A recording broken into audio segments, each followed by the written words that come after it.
straight like that.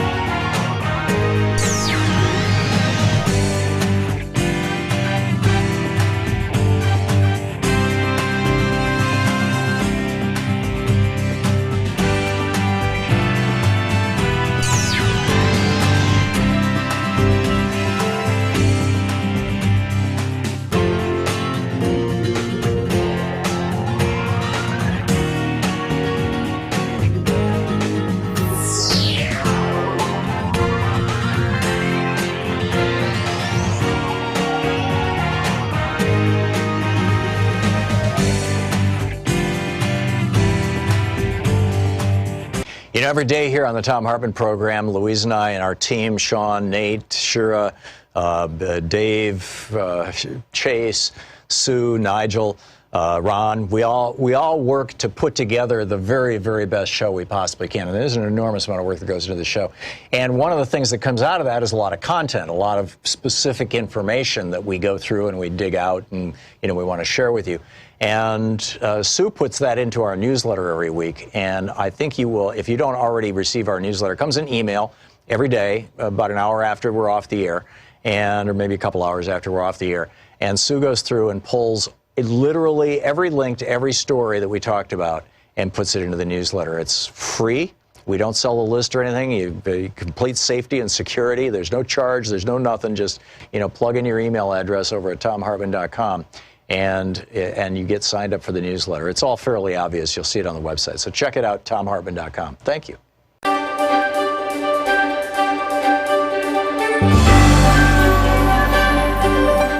Our book for today on the Thom Hartmann Book Club is Kingdom of Lies, Unnerving Adventures in the World of Cybercrime by Kate Fazzini. This is from the preface. It didn't take me long in my career as a cybersecurity executive to figure out everyone was lying to me. The biggest lie of all came at the very beginning, that cybersecurity is hard, certainly too difficult for someone who lacks years and years of deep technical training. That is no place for writers. That thicket of incomprehensible jargon alone seemed meant to discourage outsiders like me from entering the field. They told me I could never hope to understand the terminology unless I'd worked around it for a very long time, unless I had a special and complicated certification, unless I knew how to take apart and reassemble a computer, unless I knew how to code in Python and could read it, interpret it, and spot problems on sight. And if I somehow managed to learn the lingo, the learning curve for the rest of it would prove insurmountable. Lies, lies, lies. It's unfortunate because there's a huge gap between the demand for cybersecurity workers and the people available to fill those jobs. I think one of the reasons for that is because people can't imagine themselves doing this kind of work. Can you use a smartphone, make a PowerPoint, think on your feet, ever organize a night out to the movies with your friends that went well and nobody crashed their car to or from the event? Welcome to the 21st century's hottest career path. Are you able to charm the pants off women? Did you escape an abusive marriage? Have you ever hosted a toddler's birthday party at your home?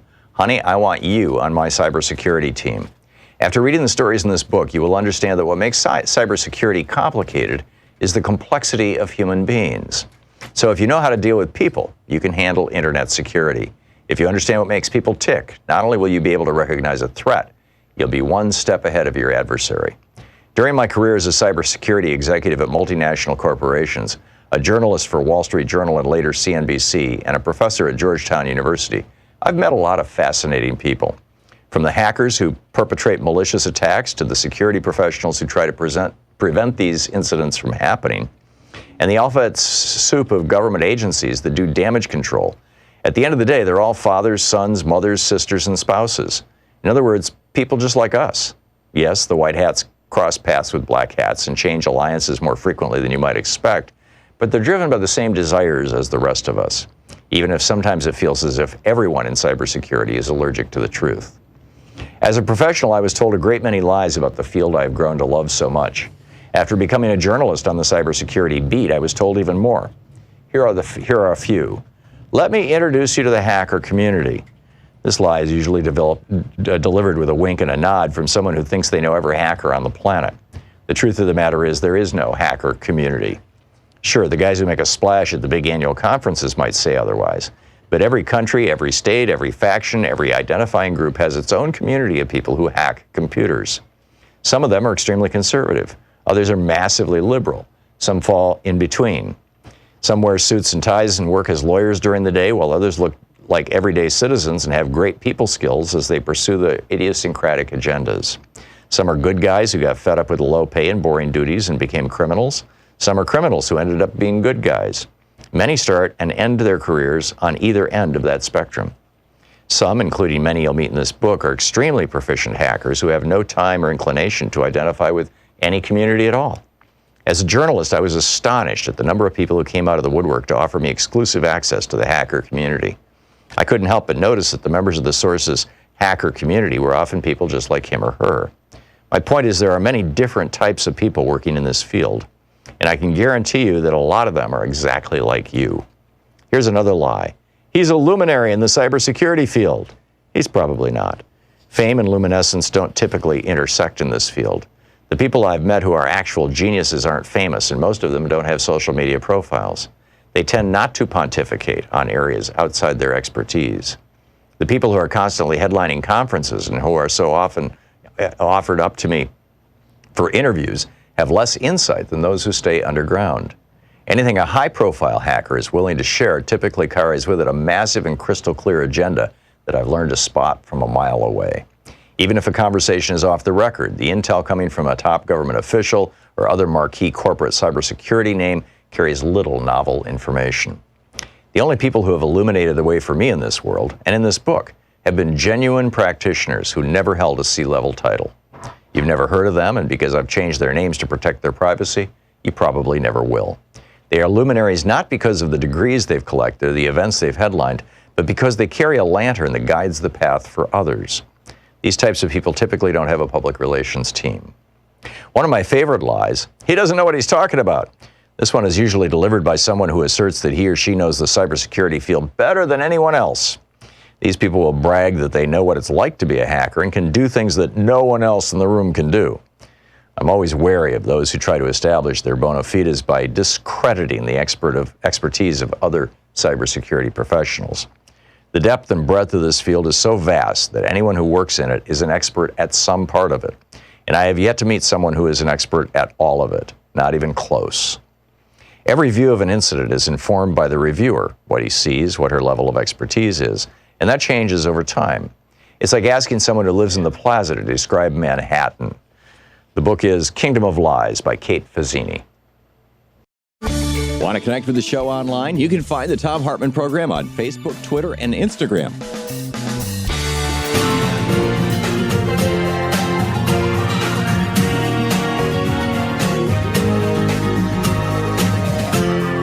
This is the Thom Hartmann Program.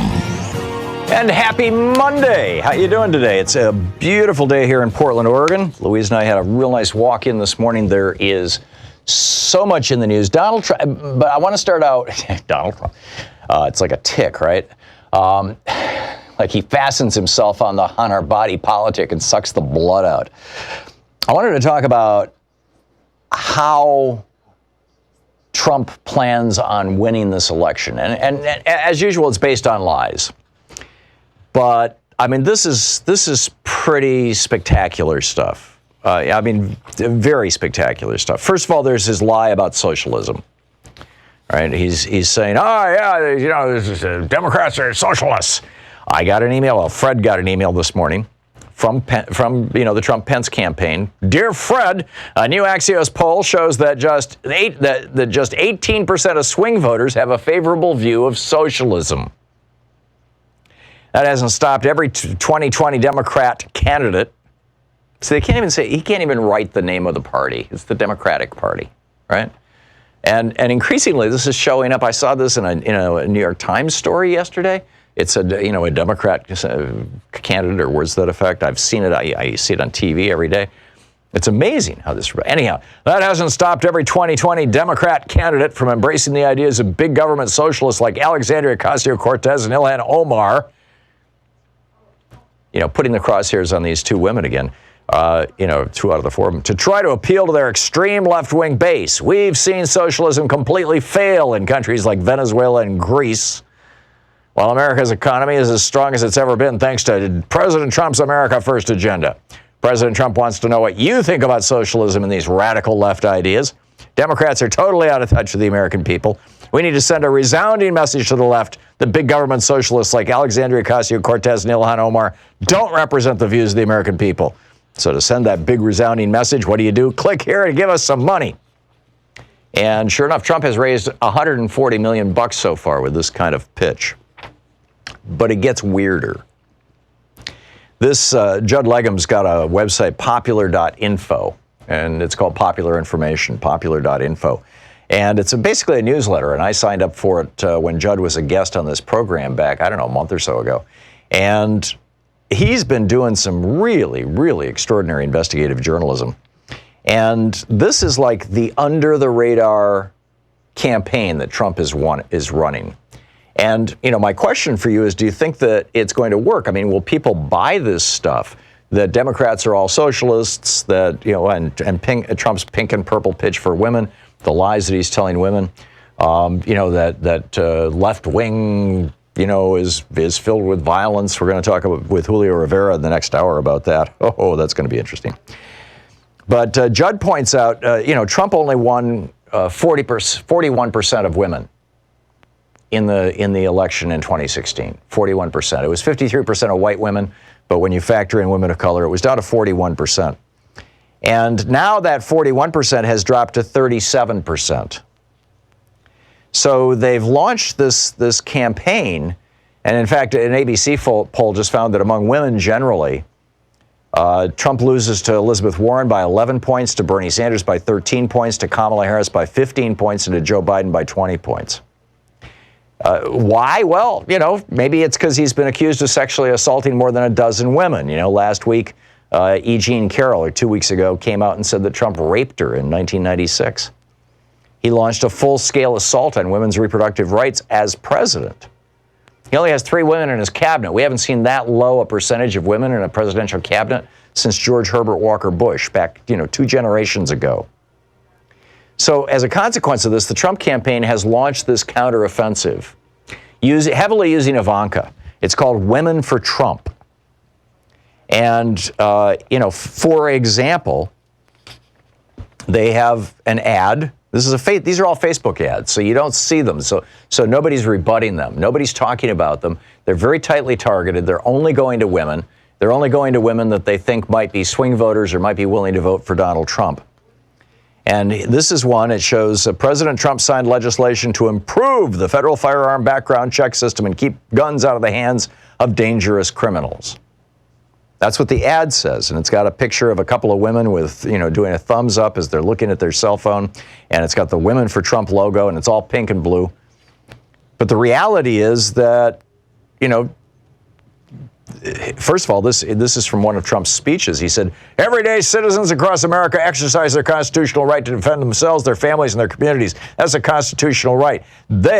He's talking about Democrats, want to take it away from you. They will take it away. You let these maniacs get into office and they'll take that right away. We know that the only way to stop a good guy with a gun is a bad guy with a gun is a good guy with a gun.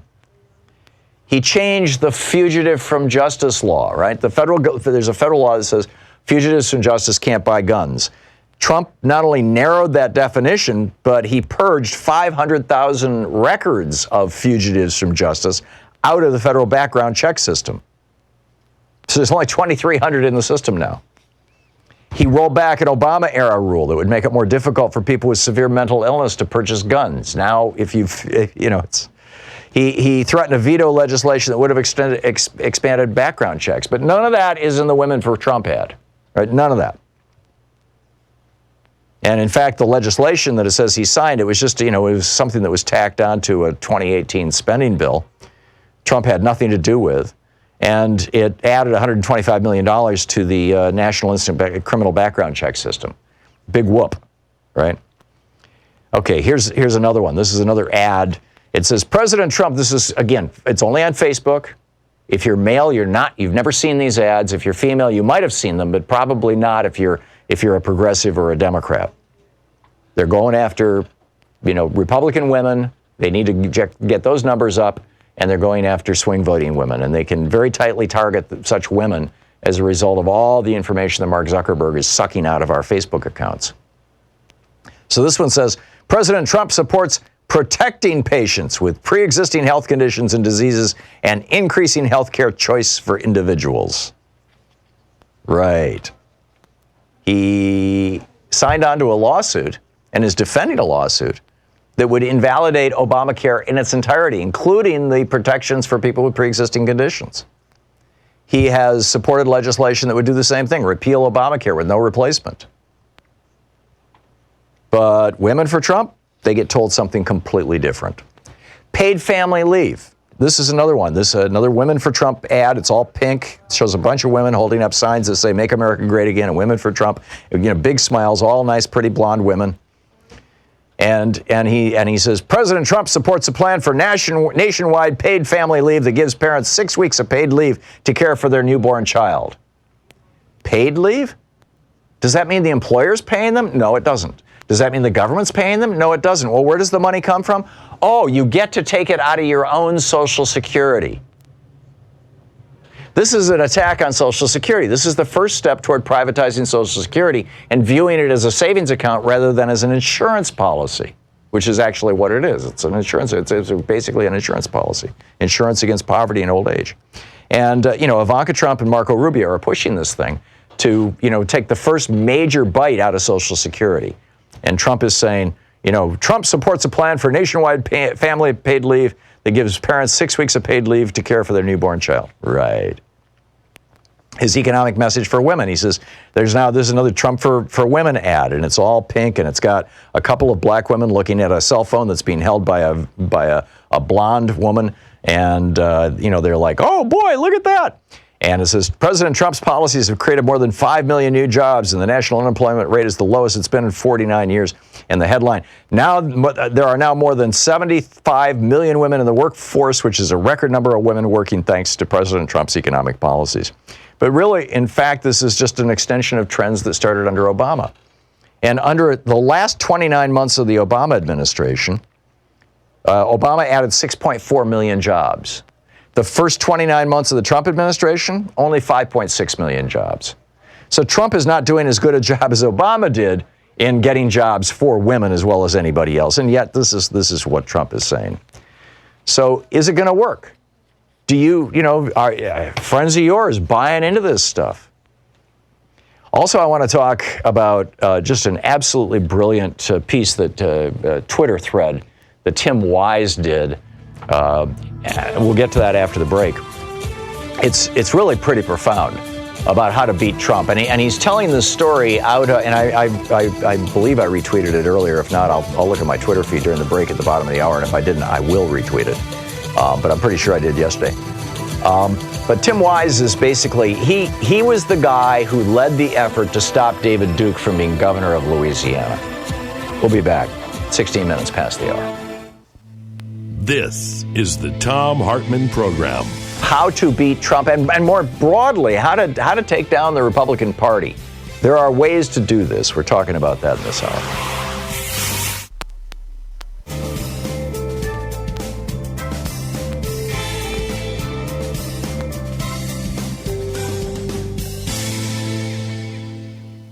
And welcome back, Jay in Las Vegas. Hey, Jay, thanks for watching us on YouTube. What's up? Hey, Tom. You're talking about Republicans and basically how they're winning the culture war.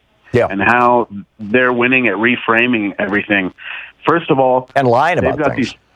They've got these think tanks, these high-paid corporate think tanks that just figure out ways to reframe things to the American public. Right. And then the supposedly, left-wing or centrist news like CNN, I'm trying to stomach CNN yesterday, and they're hanging this old trope that Democrats use racism too much. That was the headline they're going with. Jeez. The Republicans would be very happy if Democrats stopped talking about racism, because that's pretty much all Donald Trump has right now. Absolutely.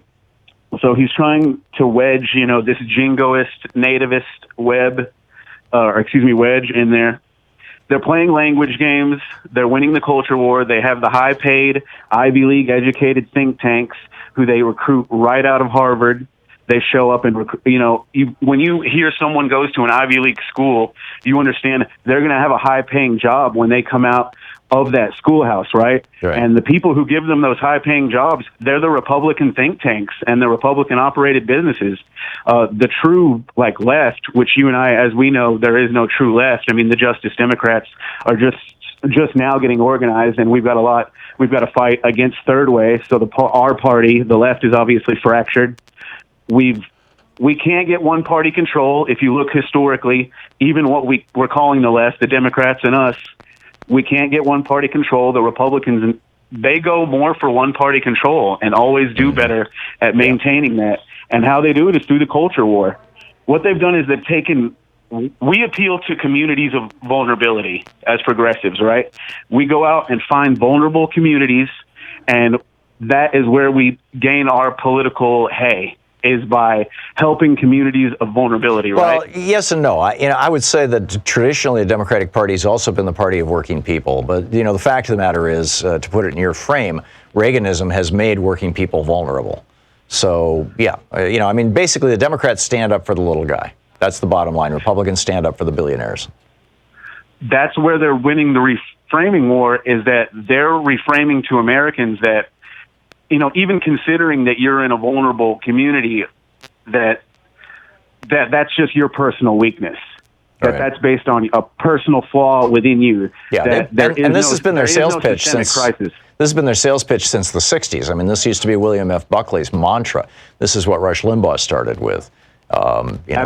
Absolutely. Poor people are poor because they're lacking character, they're lacking initiative, they're lazy, and then of course he implicitly attaches all those labels to people of color and communities of color. And that's under the umbrella of the Southern strategy, the Goldwater strategy. Yep. What they've done is in the 15 seconds we've got left, Jay, what's your prescription? How do you challenge it? We have to win the culture war. We have to take it back. I believe we have to support Justice Democrats over third-way Democrats.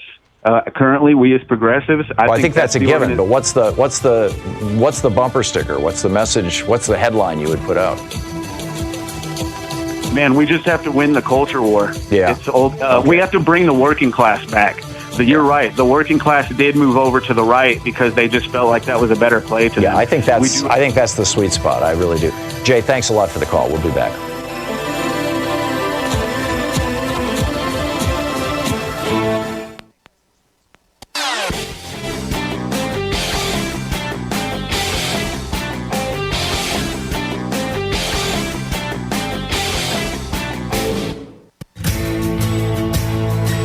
So Tim Wise, who helped run a campaign to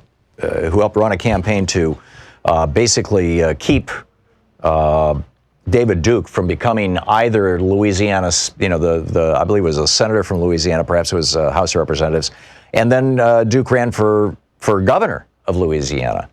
And in his first race, he won 60% of the white vote. When he ran for the U.S. Senate from Louisiana, he won 60% of the white vote. He lost overall because there's a substantial black vote in Louisiana, and they knew who he was. But he got 60% of the white vote. So Tim Wise became the assistant director of an anti-David Duke political action committee. Back in the day, this was 1991 and 1990. He ran for the Senate in 1990, and he ran for the governorship in 91. And he said when he ran the 1990 campaign against David Duke, the Democratic Party consultants who came in said, don't talk about David Duke being a racist. Everybody knows he's a racist. Instead, talk about issues, right? Talk about the fact that David Duke got out of going to Vietnam, and that he doesn't, and then he's been charged by the government with not paying his taxes, right? In other words, characterize him as a bad politician, essentially. And in fact, to quote Tim Wise, he says, they told us that we shouldn't make a big deal out of his contemporary racist appeals per se, because lots of voters agree with those appeals. They even encouraged us to talk about utterly superfluous stuff like Duke paying his taxes late, or Duke avoiding service in Vietnam, or Duke writing a sex manual under a female pseudonym. Yeah, he did that. And he says, sadly, running a campaign like this ended up normalizing Duke as a regular candidate. Attacking his generic character or his bill-paying habits or his inadequate plan for job creation, any of those things made David Duke seem like he was just another Republican candidate for office. And when the Democrats ran a campaign against him in 1990, against him running for the United States Senate, even though David Duke was a Nazi, even though he was a racist, even though he was a former Grand Wizard of the Ku Klux Klan, they didn't talk about that. And frankly, as Tim Wise points out, the people who were voting for David Duke were not voting because they thought he had a great jobs program, or they liked his tax policy, or they thought that his support of term limits was a good idea. And the people who voted against him didn't vote against him because he was a chicken hawk who didn't show up in Vietnam, or he was late in paying his taxes, or he wrote a sex manual under a woman's name. None of that happened. What happened was the people, by and large, who voted for David Duke voted for him because they were white racists, and the people, by and large, who voted against David Duke were voting against him because they knew he was a racist and they hated his racism. I mean, that was the core of it. So Tim Wise notes that in the governor's race, a year later, when David Duke ran for governor, he says, we dispensed with all that BS. We talked about Duke's ongoing Nazism and the moral, practical evil of his racist appeals. We discussed how that moral evil would have real-world consequences, driving tourists and businesses away from Louisiana, things like that. But mostly we said that his racism was wrong. It's not who we want to be. It's not who we are. Now, he asked the question, he says, did this flip any of David Duke's voters? No, it didn't. In fact, more people turned out to vote for David Duke. 65,000 people, additional people in the 1991 race showed up to vote for David Duke than voted in 1990 for him. So David Duke actually got more votes. But on the left, massively more people turned out. He says just in one day, they registered 28,000 people. His white share of the vote went from 60% down to 55%. And his overall share of the vote went from 44% down to 39%. In other words, he says Duke retained 94% of the folks he got first time out. You're not going to get racists to stop being racists. And by pointing out that Trump is, here's the lesson for 2020. By pointing out that Trump is a racist, that strategy, while it's not going to cause the racists to say, oh, gee, I think I won't vote for Trump. In fact, it may even cause some of the racists to turn out to vote for Trump who might not have otherwise done so. What it does do is it mobilizes the anti-racist, anti-fascist base. These people never voted for Trump's policies. They voted for his bigotry. So Tim Wise says, I would say crafting an argument that this is an existential crisis for the nation. Trump's bigotry, his racism. He says, make it about Trump's bigotry and who we want to be as a country. He says, I know for a fact that this message, that Trumpism is a threat to everything we care about and love about this country, that message is what will inspire the Democratic base to come out and vote. And that is what this election is about. And if we focus too much on wonky, look how much I've thought about this stuff, it's not going to move the needle in 2020. It is important to have policy. It's very important to have good policy. And we've got a bunch of candidates who are, really, doubling and tripling down on that. Elizabeth Warren probably at the top of that pile. But he says we need to stop approaching elections like a damn debate team. He's no genius. And if you downplay his racism, you normalize him. If you make this about policy, you normalize him. He is a racist. He is a white nationalist. He is an authoritarian. He and his cult are a threat to the future of the nation and the world because of their hate. And that's where we need to be focusing our attention and energy. So what do you think? I think that Tim Wise has an absolutely cogent, spot-on point of view. And, as the caller during the last break said, this is already, they're actually, to go beyond that, they're already accusing the left of being filled with hate, right? Ted Cruz is saying Antifa, they're hateful. We have to call them terrorists. You're listening to the Thom Hartmann Program. Call 202-808-9925. So the right, in addition to peddling racism and xenophobia, now they're peddling, the left is a bunch of racists and xenophobes. It's nuts. We'll pick up the calls after the break.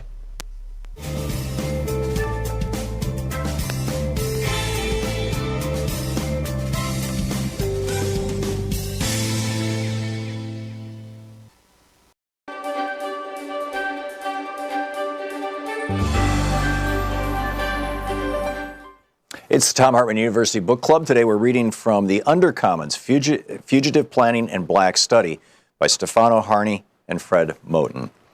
This is from the introduction. It starts with love, exchange, fellowship. It ends as it begins, in motion, in between various modes of being and belonging, and on the way to new economies of giving, taking, being with and for. And it ends with a ride in a Buick Skylark on a way to another place altogether.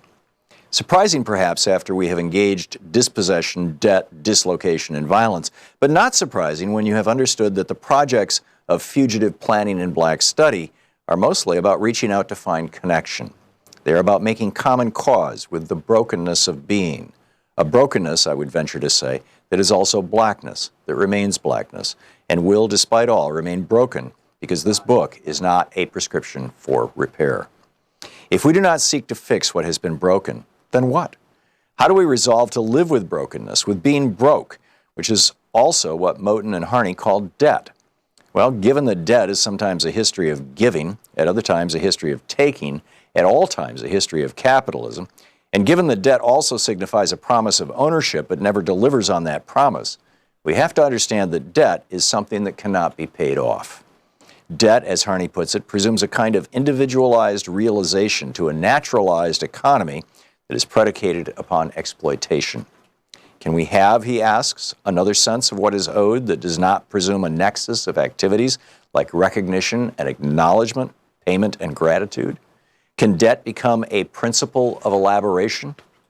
Moten links economic debt to the brokenness of being in the interview with Stefan Shukatis, who he acknowledges that some debts should be paid and that much is owed, especially to black people, by white people. And yet he says, I also know that it is, that what it is that is supposed to be repaired is irreparable. It can't be repaired. The only thing we can do is tear this stuff down completely and build something new, end of quote. The Undercommons do not come to pay their debts, to repair what has been broken, to fix what has been undone. If you want to know what the Undercommons wants, what Moten and Harney want, what black people, indigenous people, queers, and poor people want, what we, the we who cohabit in the space of the Undercommons want, it is this. We cannot be satisfied with the recognition and acknowledgement generated by the very system that denies A, that anything was ever broken, and B, that we deserve to be the broken part. So we refuse to ask for recognition, and instead we want to take apart, dismantle, tear down that structure right now. That right now limits our ability to find each other, to see beyond it, and to access the places that we know live outside its walls. We cannot say what new structures will replace the ones we live with yet, because once we have torn stuff down, we will inevitably see more and see differently and feel a new sense of wanting and being and becoming. What we want after the break will be different from what we think we want before the break, and both are necessarily different from the desires that issue from being in the dark. Let's come at this by another path. In the melancholic and visionary 2009 film version of Maurice Sendak's Where the Wild Things Are, 1963, Max, the small seeker who leaves his room, his home, his family to find the world beyond, finds a world of lost and lonely beasts, and they promptly make him their king.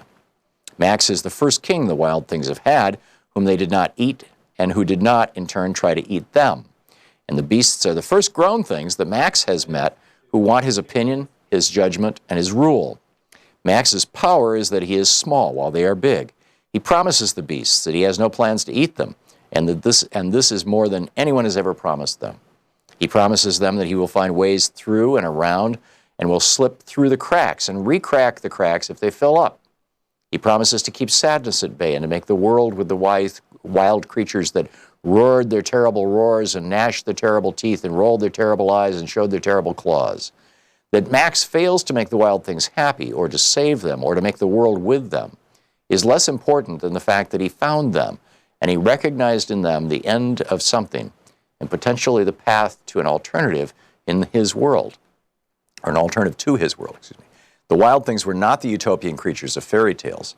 They were the rejected and lost subjects of the world Max had left behind. And because he shuttles between the Oedipal land where his mother rules and the ruined world of the wild, he knows the parameters of the real. He sees what is included and what is left out, and he is now able to set sail for another place, a place that is neither the home he left nor the home to which he wants to return. Moten and Harney want to gesture to another place, a wild place that is not simply the leftover space that limbs real and regulated zones of polite society. Rather, it is a wild place that continuously produces its own unregulated wilderness. The zone we enter through Moten and Harney is ongoing and exists in the present, and as Harney puts it, some kind of demand is already being enacted, fulfilled in the call itself. While describing the riots of London in 2011, Harney suggests that the riots and insurrections do not separate out the request, the demand, and the call. Rather, they enact the one in the other. The book is The Undercommons, Fugitive Planning and Black Study. Want to connect with the show online? You can find the Thom Hartmann Program on Facebook, Twitter, and Instagram.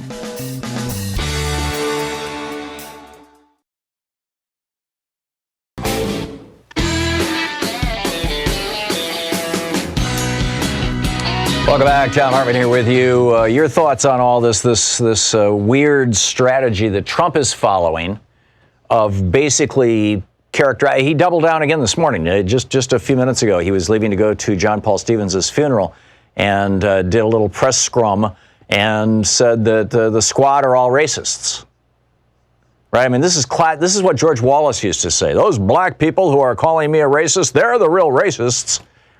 I mean, literally, it's what George Wallace used to say. This is David Duke. You know, I debated David Duke on this program probably 8 or 10 years ago, and he accused me of being a racist. Hey, you're willing to talk about race. You're willing to accuse people like me of being a racist. That makes you a racist. This is exactly what Trump is doing right now. Is it going to work? Or is it going to work if Democrats make the centerpiece of their campaign calling him a racist and saying that's not who we are? I think that there's a lot to be said for that. Corey in Galisteo, New Mexico. Hey, Corey, what's on your mind? Hey, I'm just hoping, we've been dealing with so much fear that is, promoted by the president. And, that seems to be a lot of how he motivates his base. And I'm just hoping that we can get to a place in the primaries and whatnot where we actually have a chance to nominate the person that we want, and that we are not being driven by fear and being told that we only have one choice to beat Trump. Yeah, no, I totally agree with that. And the whole context of what I was talking about this morning was candidate free. I mean, this strategy could be run by any candidate. I mentioned Elizabeth Warren is having lots and lots of policies. Everybody's got lots and lots of policies, and they're trying to run on policy, But I think that the candidate who is most aggressive in attacking Trump as being fundamentally anti-American because he's such a racist is the candidate who's probably going to beat Trump. Yeah, I'm looking forward to this unfolding, and I hope it can unfold in an organic way, and that we don't just get rounded up into some fear mentality of having to choose one person. But I'm going to jump off and hear what everybody else has to say. So thank you for taking my call. Sure, I thank you for the call. Sure. And Corey, I agree with you. Daniel in Irvine, California. Hey, Daniel, what's up? Hello, Tom. First of all, thank you for the program. Sure. Next, so I recently heard you on a podcast with Ralph Nader where you guys talked about how to handle Trump, and you mentioned to metaphorically kick him in the nuts. Yeah, it was kind of funny because he said, okay, you were a psychotherapist. What's your prescription for treating Trump? And I said, well, as we learned in psychotherapy school, when you confront a bully, you kick him in the nuts. Anyhow, back to you, Daniel. By calling him a criminal and et cetera. Yeah, exactly. And all of the stuff he's done. And Ralph Nader even, I think, mentioned nicknames, but even if the message is right, will it reach the right amount of people and the right people?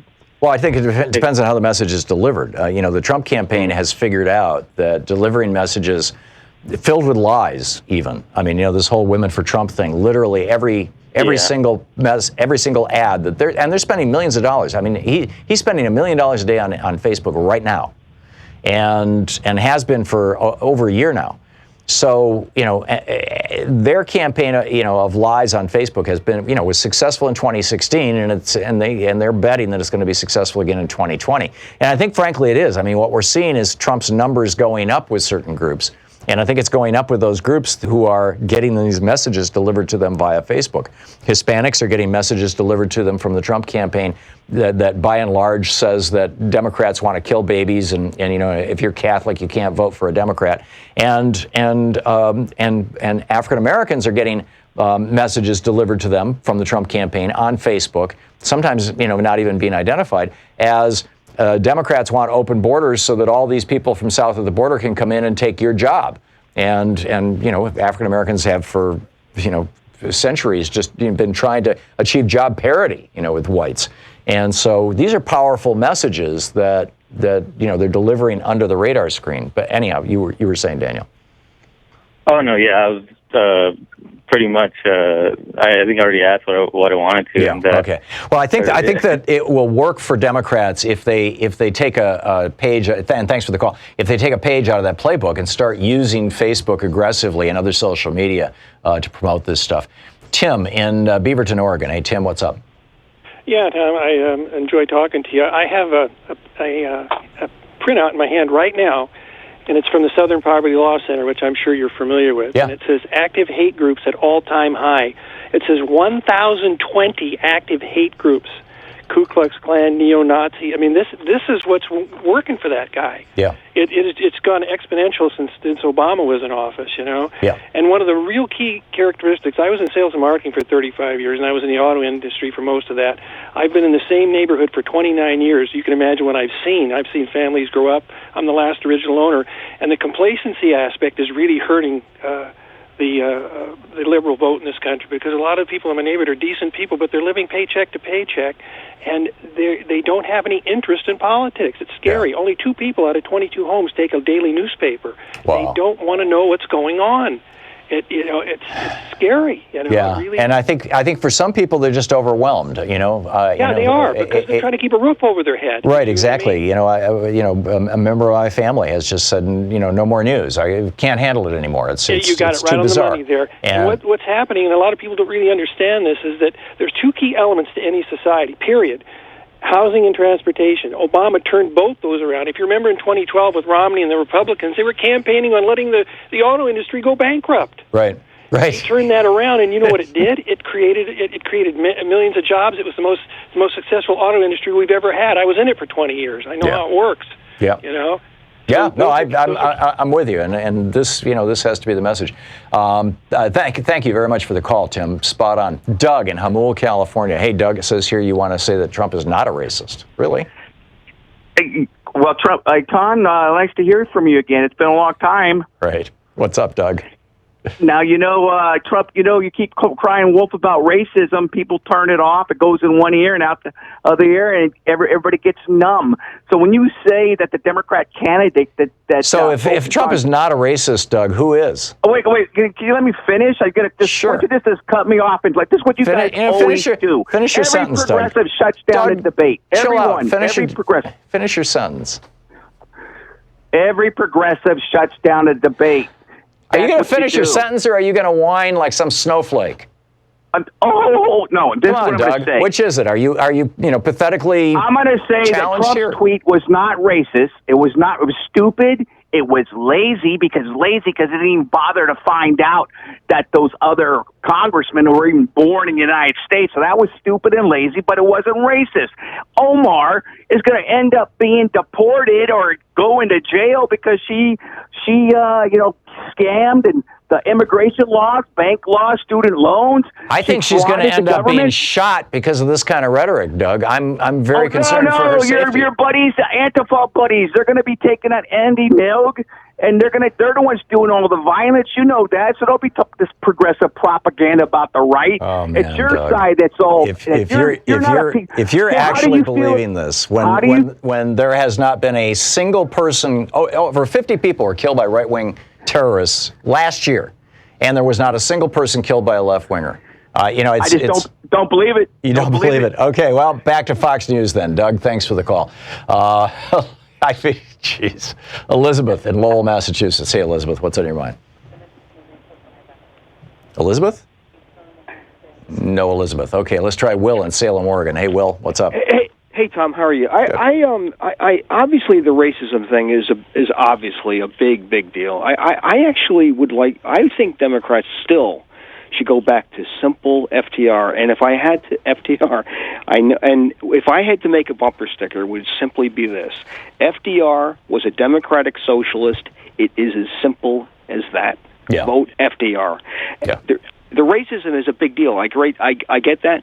I actually don't think anybody other than maybe a teeny-weeny number of people that would generally don't vote Democratic are going to fall for it. I think it's pretty obvious to anybody with a working, Yeah, and FDR called them out. Sean, bring up the 360 here. This is FDR. I mean, never before in all our history have these forces been so united against one candidate as they stand today. They are unanimous in their hate for me, and I welcome their hatred. There you go. You know, I'm looking for a Democrat to sound like that. Me too. Me too. Okay, thanks a lot, Will. Good to hear from you. Joe in Albany, New York. Hey, Joe, what's up? Not much. I want to ask about what happened during the last election. He was given $2 billion in free advertising by the major corporations. Yep, by the media. That's an unbelievable amount of money to think that we can beat him. America isn't that aware of what's going on in politics. And what they're fed on corporate television, they believe most of it. Yeah. They've made billions on him since they got him elected. How much are they going to give him in the next election, and how do we beat him? Yeah, well, that's a good question. I mean, is the Les Moonves mentality still driving corporate television? And frankly, I think it is. You know, where Les Moonves was the head of CBS, and he said Trump may be terrible for America, but he's great for CBS. Keep it up, Donald. Spot on, Joe. And I think he's going to get, he's probably getting $1 billion a year worth of free publicity. But it's and the problem though is when it's uncritical publicity. We need to be openly, clearly calling him out for being a racist. You're listening to Thom Hartmann. Visit thomhartmann.com for audio and video archive. Because not only is that what he is and has been his whole entire life, back from all the way back in the 70s when he was first charged by the government with being a racist. That's who he's calling out to.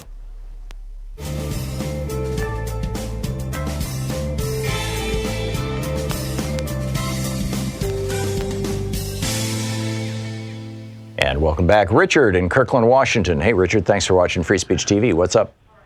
Good morning. I have a bumper sticker for everyone, I hope. Okay. Together we stand. Together we stand, yeah. I think it covers over socialism. It covers a lot of stuff, and it starts a debate, starts a conversation. We need messaging, and I had a question for you. Mm-hmm. How do the Democrats get their message out? I see these shows every day, and on Sundays, the Republicans are on the same page, almost word for word. Right. How do they get their message out, like by email or text? Or how do they do it? This is one of the problems. I mean, the Democratic Party, because the financial base of the Democratic Party, which was unions, has been reduced from a third of the American workforce down to 6% in the private sector. The money that unions used, and the Supreme Court has severely limited the ability of unions even to support political candidates. So because of that, the Democratic Party is basically trying to run campaigns with baling wire and bubble gum. And the Republicans are driving brand new Lexuses, to mangle a metaphor. They've got all this money from right-wing billionaires and right-wing foundations, the Scaife Foundation, the Coors Foundation, and others, the Koch brothers and their network. And, they've got all these high-priced, high-paid consultants. And, when they say to the Republican candidates, this is what you do, the Republican candidates salute and say, sir, yes, sir. And but is there a central exchange or something? It seems like they're actually word for word almost all the time. Oh, there's a, it's been years, but I used to be I used to be on the email list for the Daily Memo, for the Daily Talking Points. Now, this was back during the first Bush administration, the first 4 years of the George W. Bush administration. And then I don't know if they took me off the list or if they simply stopped sending it out, but I used to get the Daily Talking Points for the Republicans. To the best of my knowledge, nothing like that exists on the left. I get emails from Chuck Schumer's office almost every day as a member of the press talking about the press conference they're going to hold that day and the topics that they're going to talk about. And I never, ever see those press conferences show up on TV. But when I get an email from Ted Cruz's office or Rand Paul's office or Mitch McConnell's office saying that they're going to hold a press conference, I always see those press conferences on TV. Yeah, we need to engage like with some messaging, like simple bumper sticker, like you say, messaging. Well, this is, what Tim Wise is suggesting is kind of the simplest of all, which is Trump is a racist. That's not who we are. Yeah. We're better than that. We're a nation that has and has to set aside racism. We need to reject racism. We need to point out that these racists are doing violence to the United States, and not just literally violence, but also violence to democracy, to the idea of democracy. They are fundamentally anti-small d democratic. Yeah. So a little side for you. Mike Lee of Utah, the senator, is trying to change the name of Salt Lake City to Bedrock. I just thought you might want to know. Really? That's a joke. That's a joke. Oh, okay. All right. Got it. All right. Fred, I thought Fred might want to know that. Yeah, there you go. Or Barney Rubble's on the mailing list for American for Freedom Works, for the Kochs group, and I got some wild ones from them to share with you. Thanks a lot for the call, Richard. Good talking to you.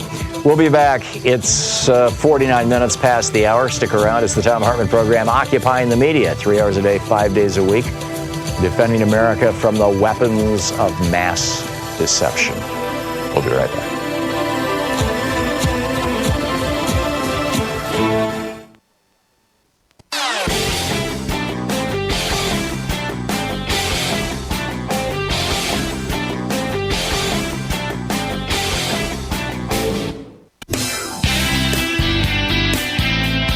So just to very quickly speak to Doug from Hamul's comment that all the violence is coming from the left.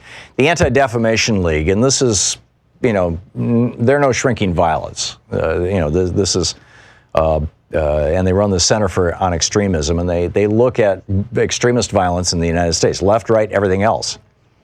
And this is from the Huffington Post, from a piece over at Huffington Post. Anti-Defamation League's Center on Extremism found that domestic extremists took the lives of at least 50 people in 2018, up from 37 in 2017. Last year was the fourth deadliest for extremist attacks since 1970, and, quote, every single extremist killing in 2018 had a link to right-wing extremism.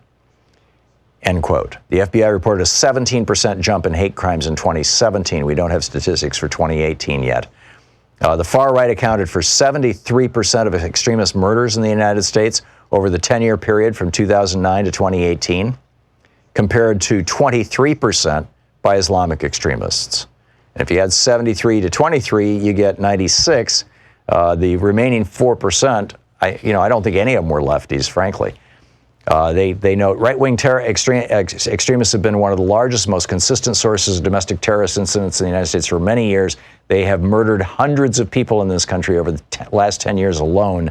To date, there has not been any known Antifa-related murders, not one. And then they go through, some of the details. So, Doug, check your numbers, check your facts. Ed in Long Beach, California. Hey, Ed, what's up? Well, I'd like to talk about Stephen Miller. Did you see his, or do you hear the interview on Fox? I didn't. I was flying home from L.A. yesterday when that happened, and when it was being reported, I got, it was just a long, wild day that I had yesterday. But I did read about it this morning in the papers, in the New York Times, I believe it was, and I've seen references to it. Apparently, he was saying, like Doug, no, I'm not the racist, you're the racist. Kind of thing. Well, yeah, but what he's doing is that using his Jewish faith as a shield, which is what they're doing these days. And what I find ironic is he invokes his Jewishness, and they don't say, well, wait a minute, you've been shunned by your own rabbi and your own family. And in fact, Trump really isn't speaking his own words. He's parroting the words of Stephen Miller. Well, I think they just think alike. Trump has been using racism his entire career. He got busted by the federal government for refusing to rent in Brooklyn, to people to black people specifically. He put the letter C on their applications, meaning colored, so that they wouldn't be approved. Yes, and he went to Roy Cohen on how to deal with that. And Roy Cohen said, "You sue the government, right, and you attack them," and that the result of that lawsuit was that became Trump's MO to this day. Yep. So that's the ironic part. But I think that when it comes to ads on television, the Democrats in their attack ads should really focus on Stephen Miller because he's such a toxic character. Yeah, except that Stephen Miller's not up for re-election, or any kind of election. But pointing out that Trump is bringing with him these unrepentant racists. Absolutely. I mean, it's just, and frankly, there's a lot of stories that I think the media is missing. For example, how the guy who organized the Charlottesville rally, the hate rally, the Tiki Torch Nazi rally, told all the people before the rally an email that you got to wear khakis and polo shirts so that you look all American. And then you have, Pence and a bunch of people from the Trump administration showing up down at the detention centers in Texas wearing khakis and polo shirts. And, if that's not a shout out, I don't know what is. And the media is not even talking about this stuff. So spot on. Ed, thank you for the call. Lewis in Salisbury, North Carolina. Hey, Lewis, what's up? Hey, buddy, how you doing, man? Good. I tell you, wonderful show again. Thank you. All this racism that Trump pulled up on America, when I look at that, it's the same way with Charlottesville. I think that when that Epstein came into the news about his affiliation with Trump, I think that really hit a nerve because soon as that report came out, the first thing to get everybody off of talking about that, he jumped to racism. Yeah. He did it in Charlottesville. He's doing it now. And matter of fact, he did it with Obama, saying Obama spied on his home or whatever, right, because he wanted to change the narrative.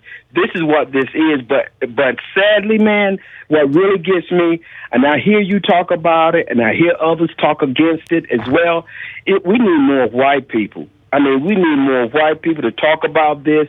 And if they are Republicans, they need to go ahead on and vote Democrat to get this thing over with, because they see this man is trying to destroy the future for our children. Yeah, and you're absolutely right, Lewis. And it is tearing America apart, and that's, in my opinion, that's exactly what Trump wants.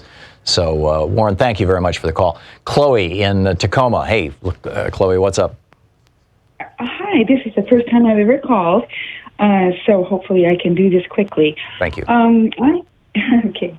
I'm very concerned about Trump's continued distraction. Mm-hmm. Every time there's something, solid that the American people should be listening to, he distracts them, deflects them, throws it back. It's like he's always trying to defend himself, and that's what he does.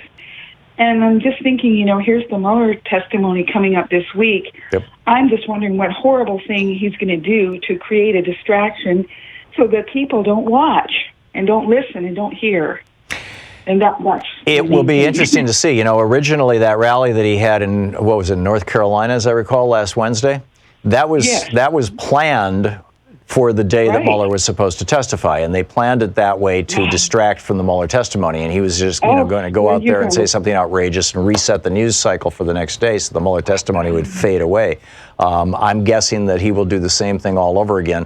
And, and the question is, will the media go chasing, as he's throwing pieces of hamburger over his shoulder as he's riding this racist horse, and everything else, will the media chase after it like, obedient hounds, or will they say, no, wait a minute, what Mueller had to say was actually news, we're going to cover that.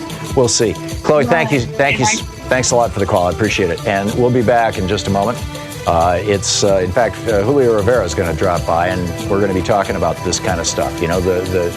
Trump's use of race and his hate on the left. And how does the right view this? Stick around. We'll be back. You're listening to Thom Hartmann.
Every day here on the Thom Hartmann Program, Louise and I and our team, Sean, Nate, Shira, Dave, Chase, Sue, Nigel, Ron, we all work to put together the very, very best show we possibly can. And there's an enormous amount of work that goes into the show. And one of the things that comes out of that is a lot of content, a lot of specific information that we go through and we dig out and we want to share with you. And Sue puts that into our newsletter every week. And I think you will, if you don't already receive our newsletter, it comes in email every day, about an hour after we're off the air, or maybe a couple hours after we're off the air. And Sue goes through and pulls literally every link to every story that we talked about and puts it into the newsletter. It's free. We don't sell a list or anything. You complete safety and security. There's no charge. There's no nothing. Just, plug in your email address over at thomhartmann.com. And you get signed up for the newsletter. It's all fairly obvious. You'll see it on the website. So check it out, thomhartmann.com. Thank you.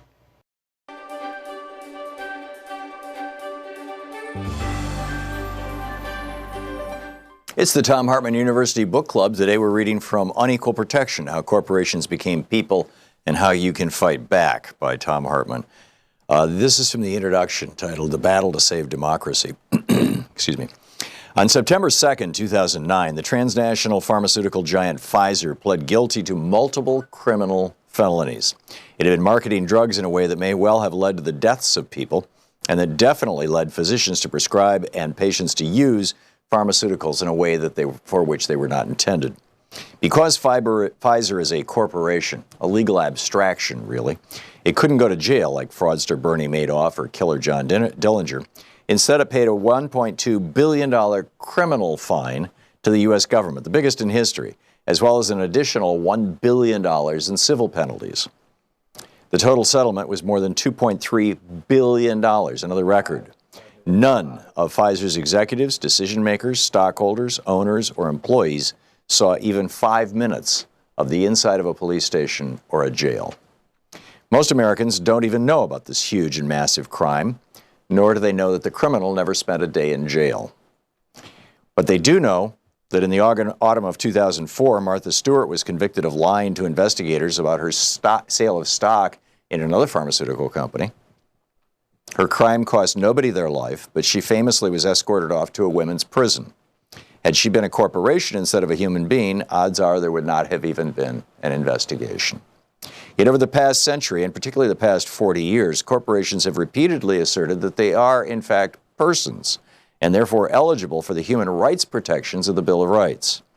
In 2009, the right-wing advocacy group Citizens United argued before the Supreme Court that they had the First Amendment right to free speech and to influence elections through the production and distribution of a slasher documentary designed to destroy Hillary Clinton's ability to win the Democratic nomination. Some political observers assert that they did this in part because they believed that a black man whose first name sounded like Osama and whose middle name was Hussein could never, ever possibly win against a Republican, no matter how poor a candidate they put up. In that, they were following on a 2003 case before the Supreme Court in which Nike claimed it had the First Amendment right to lie in its corporate marketing, a variation of the First Amendment right of free speech. Corporations haven't limited their grasp to the First Amendment. Pretty much any and virtually every amendment that could be used to further corporate interests has been fair game. As you'll learn in this book, in previous decades, a chemical company took to the Supreme Court a case asserting its Fourth Amendment right to privacy from the EPA, snooping into its illegal chemical discharges. Other corporations have asserted Fifth Amendment rights against self-incrimination, as well as asserting the 14th Amendment, passed after the Civil War to strip slavery from the Constitution, asserting that it protects their right against discrimination by a local community that doesn't want them building a toxic waste incinerator, commercial hog operations, or superstores. If this trend continues, it's probably just a matter of time before a corporation claims the Second Amendment right to bear arms anywhere, anytime, and your credit card company's bill collector shows up at your home with a sidearm. This legal situation is not only bizarre, but also quite the opposite of the visions for this country held by the founders of the nation and the framers of the Constitution. They were sufficiently worried about corporate power that they didn't even include in the Constitution the word corporation, intending instead that the states should tightly regulate corporate behavior, which the states did quite well until just after the Civil War. The American Revolution, you'll learn in this book, was in fact provoked by the misbehavior of a British corporation. Our nation was founded in an anti-corporate power fury. The most significant and oft-quoted precedent of the turning point of corporate power in America began just after the Civil War. It rested on a constitutional amendment successfully written and passed by a group of radical Republicans after the Civil War. That's what they called themselves, radical Republicans, to take slavery out of the Constitution. Given that today's Republican Party has, largely since the robber baron era of the 1880s, been the party of big business and the very rich, it's a bit difficult for some people to get their minds around the possibility that the Republican Party started out as a reform party, that for nearly 70 years, from before Abraham Lincoln until just after Theodore Roosevelt left the party to start a third party, had a strong progressive wing. But the Republican Party did. Although Lincoln was, by today's standards, a moderate Republican, he was still anti-slavery, pro-middle class, and pro-labor. In fact, he famously said labor is superior to capital because it precedes capital. Nobody has wealth until somebody makes something. And he was the first president both to use the word strike in public and to actually stop police and private armies from killing and beating strikers. And just like in today's mainstream Democratic Party, where there's a progressive minority that always seems to be pushing the edges, in the Republican Party of the 1800s, there was a very, even by today's standards, progressive faction. The radical Republicans were a splinter group that emerged in a big way from the Republican Party at its founding in 1854. And just after the Civil War in 1866, they gained a majority among Republicans in the House of Representatives, where they had a powerful influence until the faction disintegrated in the 1870s during the presidency of Ulysses S. Grant. They supported the absolute right of freed slaves to vote and participate in government. It goes on from there. Unequal protection, corporate power. Want to connect with the show online? You can find the Thom Hartmann Program on Facebook, Twitter, and Instagram.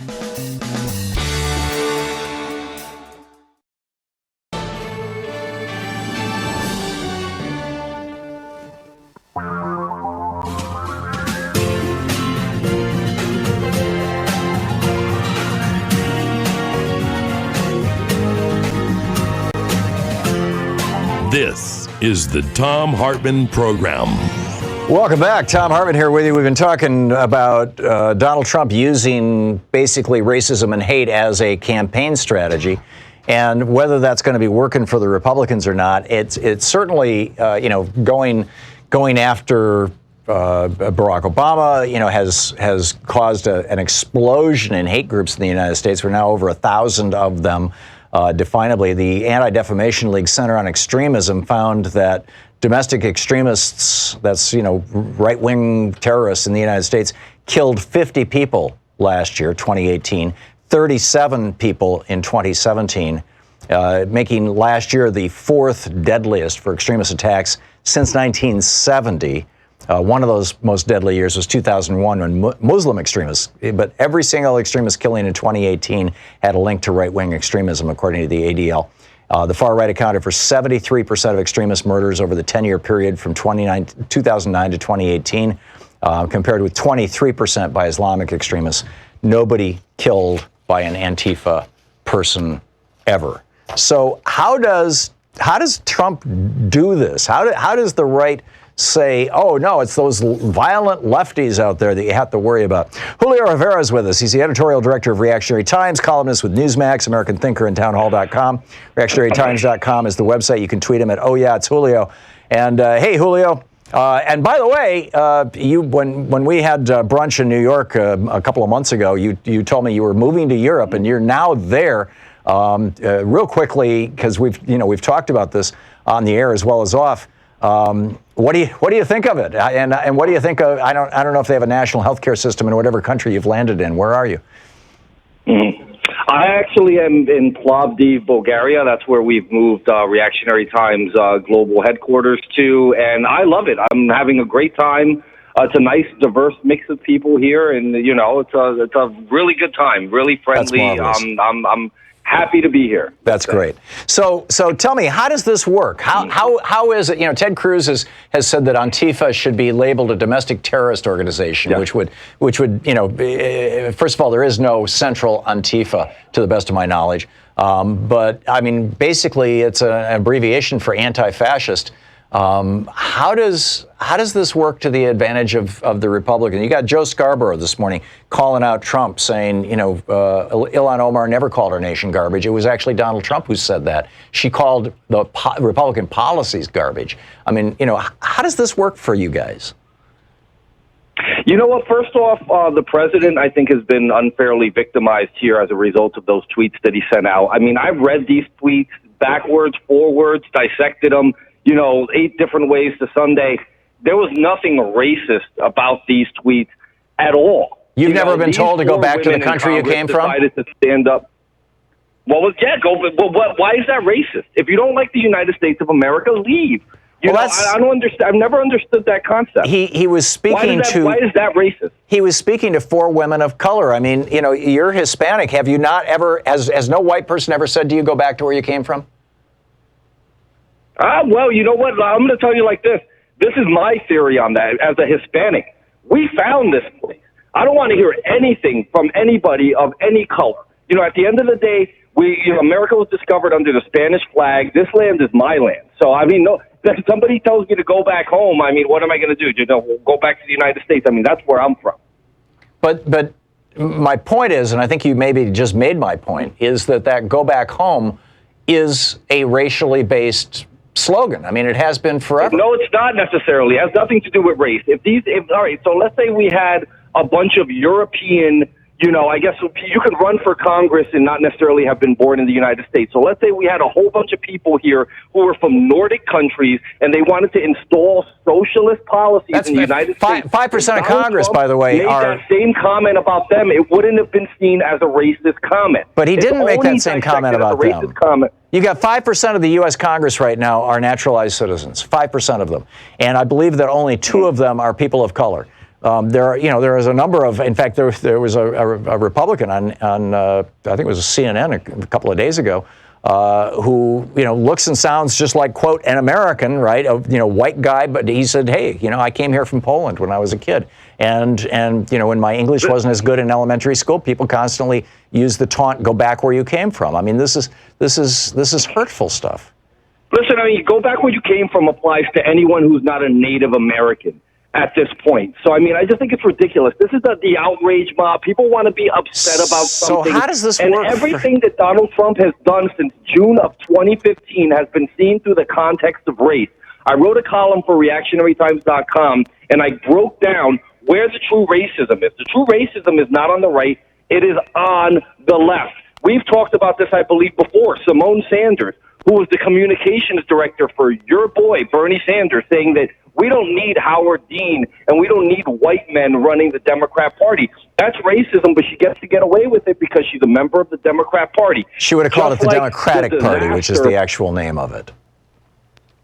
Mm-hmm. Okay, well, don't try to sidetrack me here, Tom. No, I'm trying to model for the media how to call out people when they misname the party. I don't call it the Republican Party. I call it the Republican Party. It's the Democratic Party. But your point that it's the left who are the racists is one that is being echoed far and wide across the right wing, from Ted Cruz to Donald Trump to you. And I don't think most people, as it should be. I don't think most people are buying it, Julio. I think that most people know racism when they see it, and they're seeing it in Donald Trump. I got to make this point. If you would just allow me this point. Sure. Look what happened in Virginia.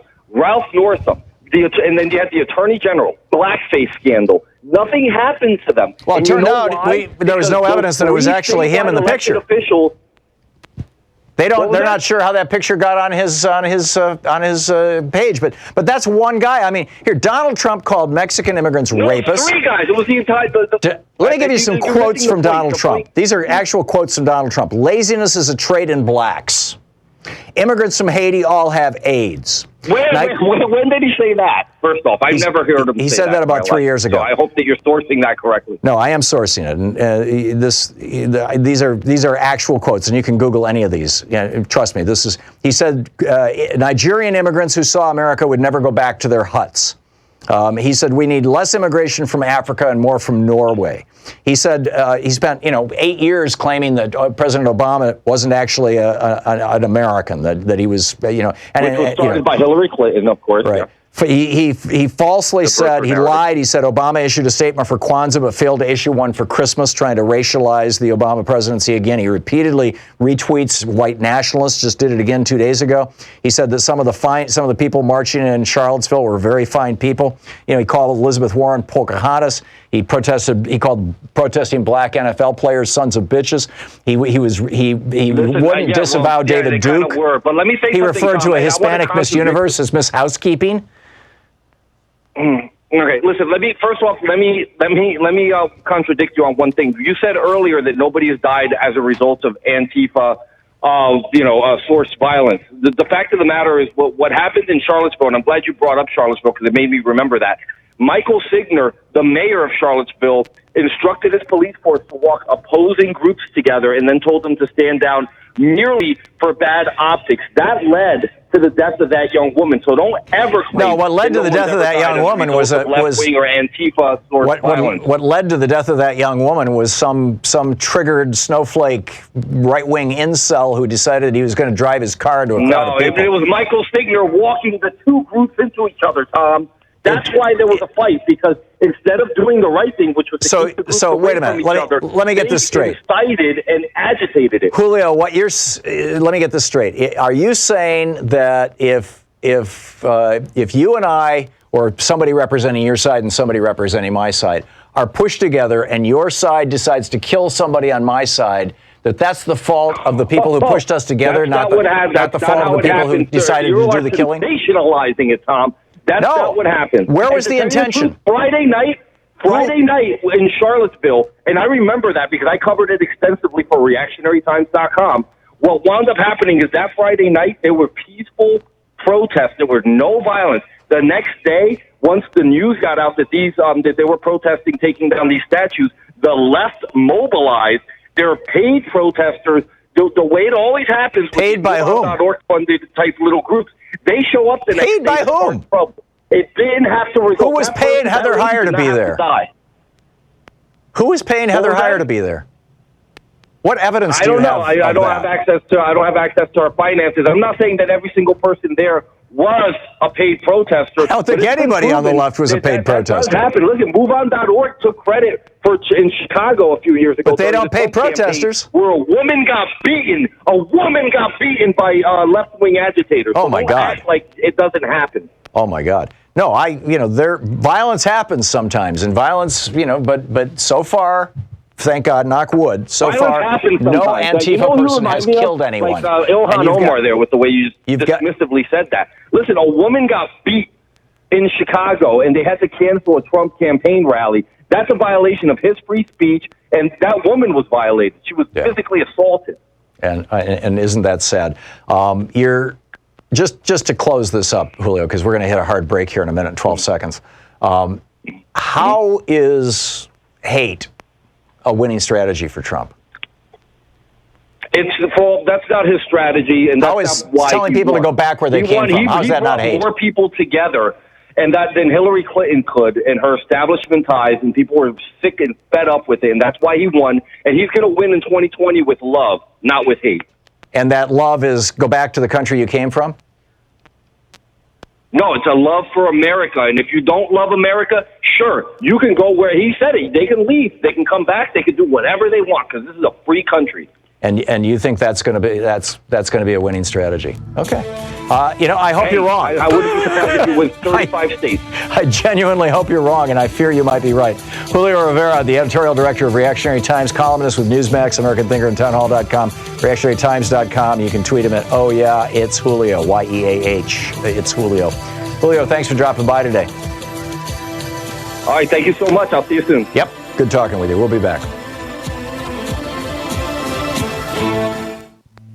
This is the Thom Hartmann Program. It's 18 minutes past the hour. Back with your calls and more of the news of the day, too. Stick around. We'll be back.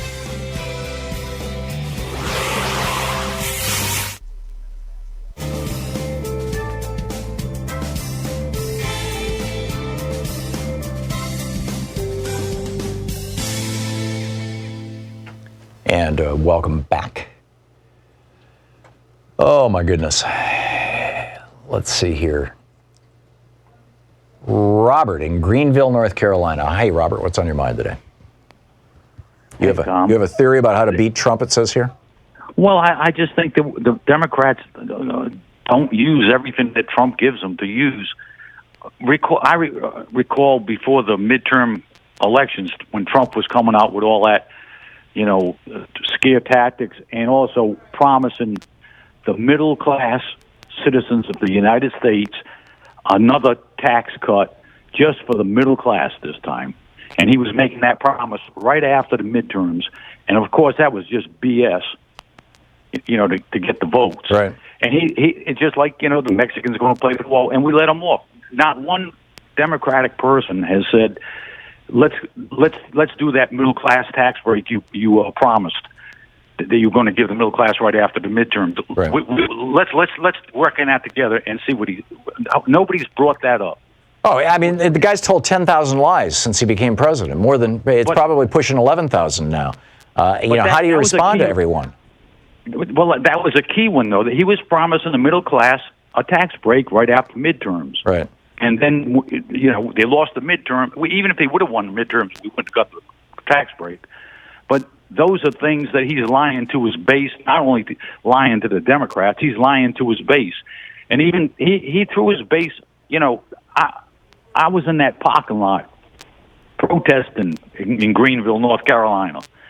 And he threw the base right under the bus, when he at first, and then he figured it out, and now he's pulling them back in and going with them.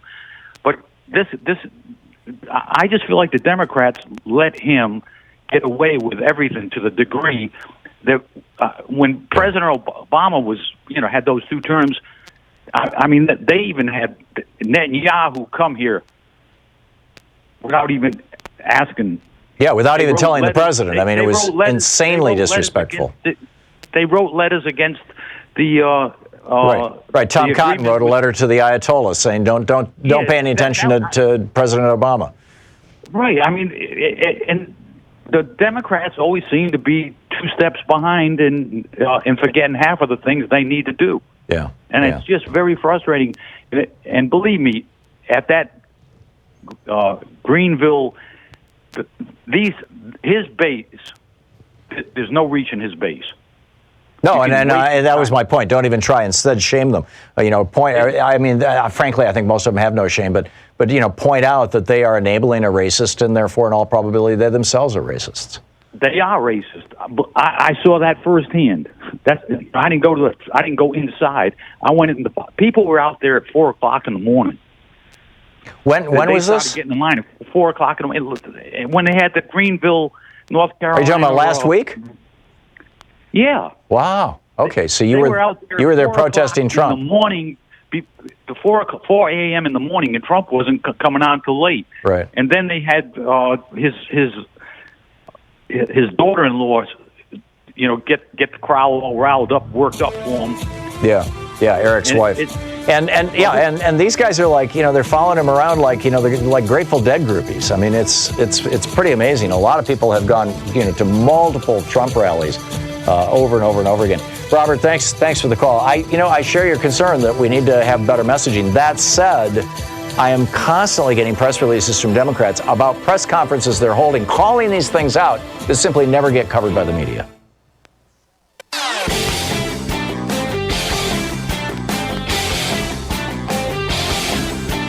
Every day here on the Thom Hartmann Program, Louise and I and our team, Sean, Nate, Shira, Dave, Chase, Sue, Nigel, Ron, we all work to put together the very, very best show we possibly can. And there's an enormous amount of work that goes into the show. And one of the things that comes out of that is a lot of content, a lot of specific information that we go through and we dig out and, we want to share with you.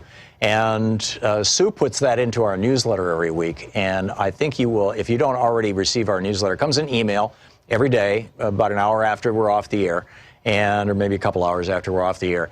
And Sue goes through and pulls literally every link to every story that we talked about and puts it into the newsletter. It's free.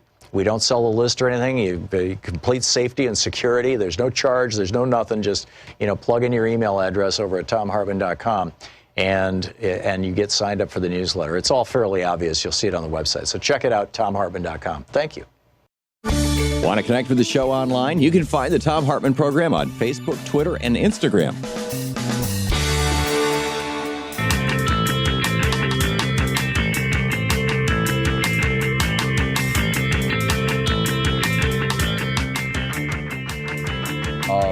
Kenyatta in Redlands, California. Hey, Kenyatta, what's on your mind today? Hello, Mr. Hartmann. I have been listening very intently to your show this morning, as I do whenever I get a chance to listen to it, which is most of the time. And I've heard lots of things about racism and whether Trump's a racist. And, one of the reasons that this is extremely frustrating to me is because, Socrates says that the beginning of wisdom is the definition of terms, Tom. And no one seems to. I don't hear anybody defining what is racism. You can have racism. For instance, black people in America, which I'm a part of that group, we have been the focal point of racism from the very beginning of this country. And what is racist to, let's say, someone who is Asian or Mexican? It may be racist to them, but not necessarily to me, and vice versa. For instance, I was on an elevator when I was a very young man, and I'm a fairly tall guy, and you've been downtown Los Angeles. I'm in the Wilshire Business District. I'm going up in this elevator, and an older white man gets on the elevator, and he looks at me and he says, "Well, I bet you played basketball." Whoa. Now, I'm sure that guy did not think that was racist at all. Yeah. I did. So until this starts to get, and that's why I think that it doesn't have a definition for a reason. Because, first of all, if racism is defined, then we no longer have this ambiguous discussion about, well, whether this person is a racist or that a racist. Because first of all, I find it insulting, and I have white people in my family that I love. This has nothing to do with white people in general, but collectively, I always wince a little bit when I hear one white person say that another one is or isn't racist, because I'm saying to myself, how would you know? Well, I would look at what they say and what they do. And when you look at what Donald Trump has done throughout his life, advocating for the death penalty for the New York Five, even after the Central Park Five, even after they were exonerated, refusing to rent in his father's house or his father's apartments to people of color. I mean, his behavior over the years and the words that are coming out of his mouth, both historically and today, all tell me that this guy is a racist. Oh, this guy's not only a racist, he's a pig and a racist. Listen, you and I are lockstep on that. I'm simply saying to the greater audience, we need to define terms before we can have substantive discussions. When I spoke to you a couple of weeks ago, I think I mentioned the Gevalt campaign, GEVALT. Yeah. Hey, you see that happening. Yeah, we're going to hit a break here now. In 15 seconds. Okay. Kenyatta, can you give me a one-sentence definition of racism? A working definition? I can't. Yeah, that's the problem. I mean, it's there are people who say racist things who probably are racist, and then there are people who actually enforce racism, right? You know, who do racist things. And let me tell you this real quick, Tom. Yeah, go for it. This Gavalt campaign with racism, it's going to intensify. And guess what? Jesse Smollett's going to be his Willie Horton ad. Watch. Wow. Okay. Thanks a lot, Kenyatta. Good hearing from you. We'll be back. You're listening to the Thom Hartmann Program. Call 202-808-9925. We'll be back with your calls and the news of the day right after this. It's coming up on 28 minutes past the hour here on the Thom Hartmann Program. Fair and only slightly unbalanced.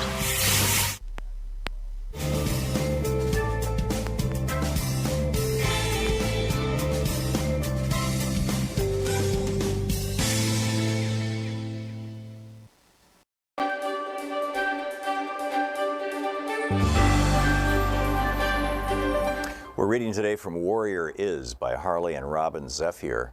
It's the story of their great-grandfather who, in real life, killed Custer at Little Bighorn.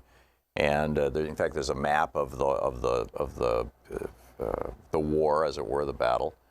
And they say that he is now the spirit keeper of Custer, which is remarkable. And there's a page-and-a-half introduction to the book, and then it becomes, a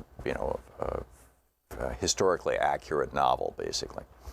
This story is the traditional and cultural account of the life of Nikogju Lakota warrior Mato Nyanpi, saved by Bear, which his name in English, also later known as Scarleg. Warrior is based upon a true story. What you are about to read has been told to us through our family, passed down as oral history from generation to generation. Every family has its own story. This is ours. It's up to you to visualize and experience the events described herein in order to determine what you believe or what you choose to accept from what you learn from these pages. You've likely never read a story quite like this before.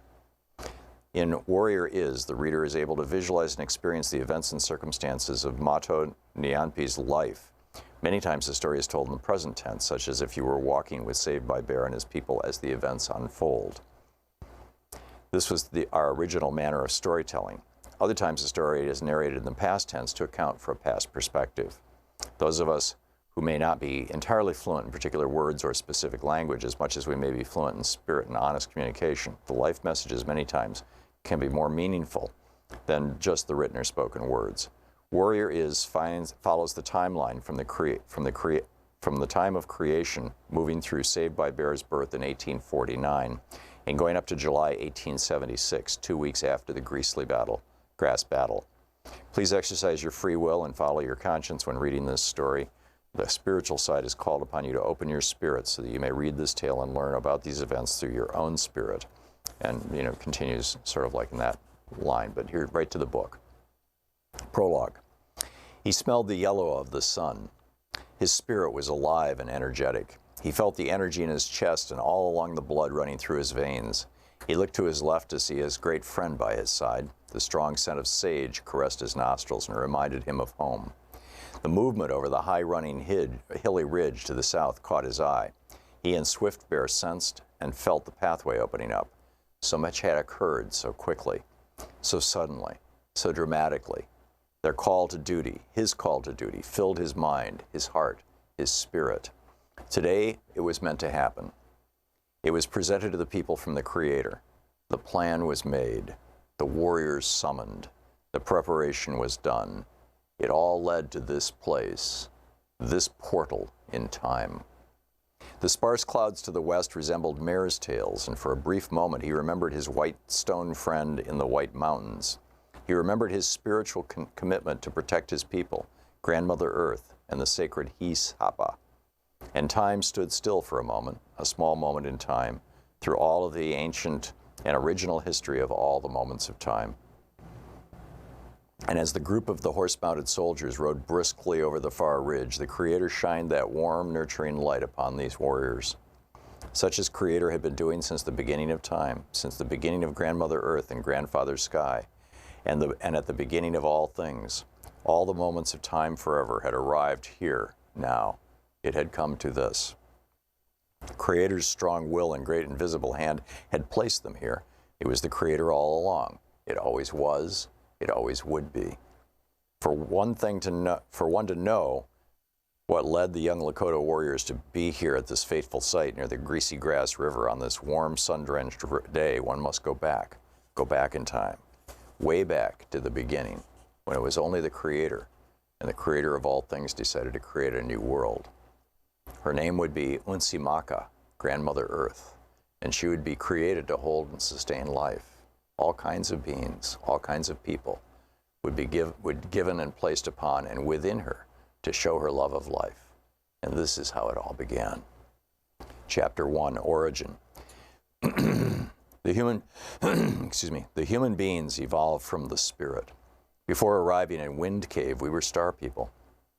Many of us came from a place called the Pleiades, the Seven Sisters, an ancient star grouping and constellation that contains worlds comprised of the gift of life-giving water. Water is life. Mini Wikoni. The Pleiadian influence is an absolute, but those of us who claim to be relatives of the Pleiadians share a common bond with other indigenous people, regardless of where we are geographically on the earth. We will always remain Pleiadian star people. Spiritually, we have become human beings of different races and ethnicities, but the origin of our spirit is the water. And for us, and as to who we are, as the tribal people in a family way, our name is Minkoju, its evidence. It means life's subsistence through the gathering and planting by the waters and or river. The Minikochu spend their lives living by the waters. This is something that many of our own people do not know or understand, but this is our history, not only of our physical existence, but also the history of our spiritual existence on Unsimaka. The book is Warrior Is by Robin and Harley Zephyr. Want to connect with the show online? You can find the Thom Hartmann Program on Facebook, Twitter, and Instagram.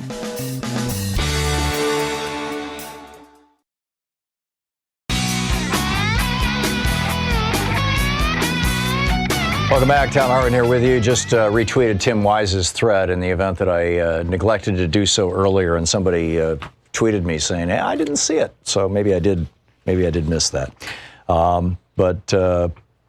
Anyhow, we're going to, oh, by the way, at the top of the hour, Professor Jason Stanley is going to drop by on the top. He's a professor of philosophy at Yale University and the author of 4 books, including How Fascism Works, The Politics of Us and Them.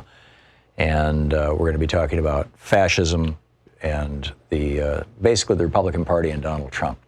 Nancy in Minneapolis. Hey, Nancy, what's on your mind? Hey, so when I'm driving around, I'm noticing that people don't have bumper stickers on their cars anymore. Yeah. I saw more bumper stickers on cars during the Bush administration. And in my opinion, I think people are afraid that we have been so divided.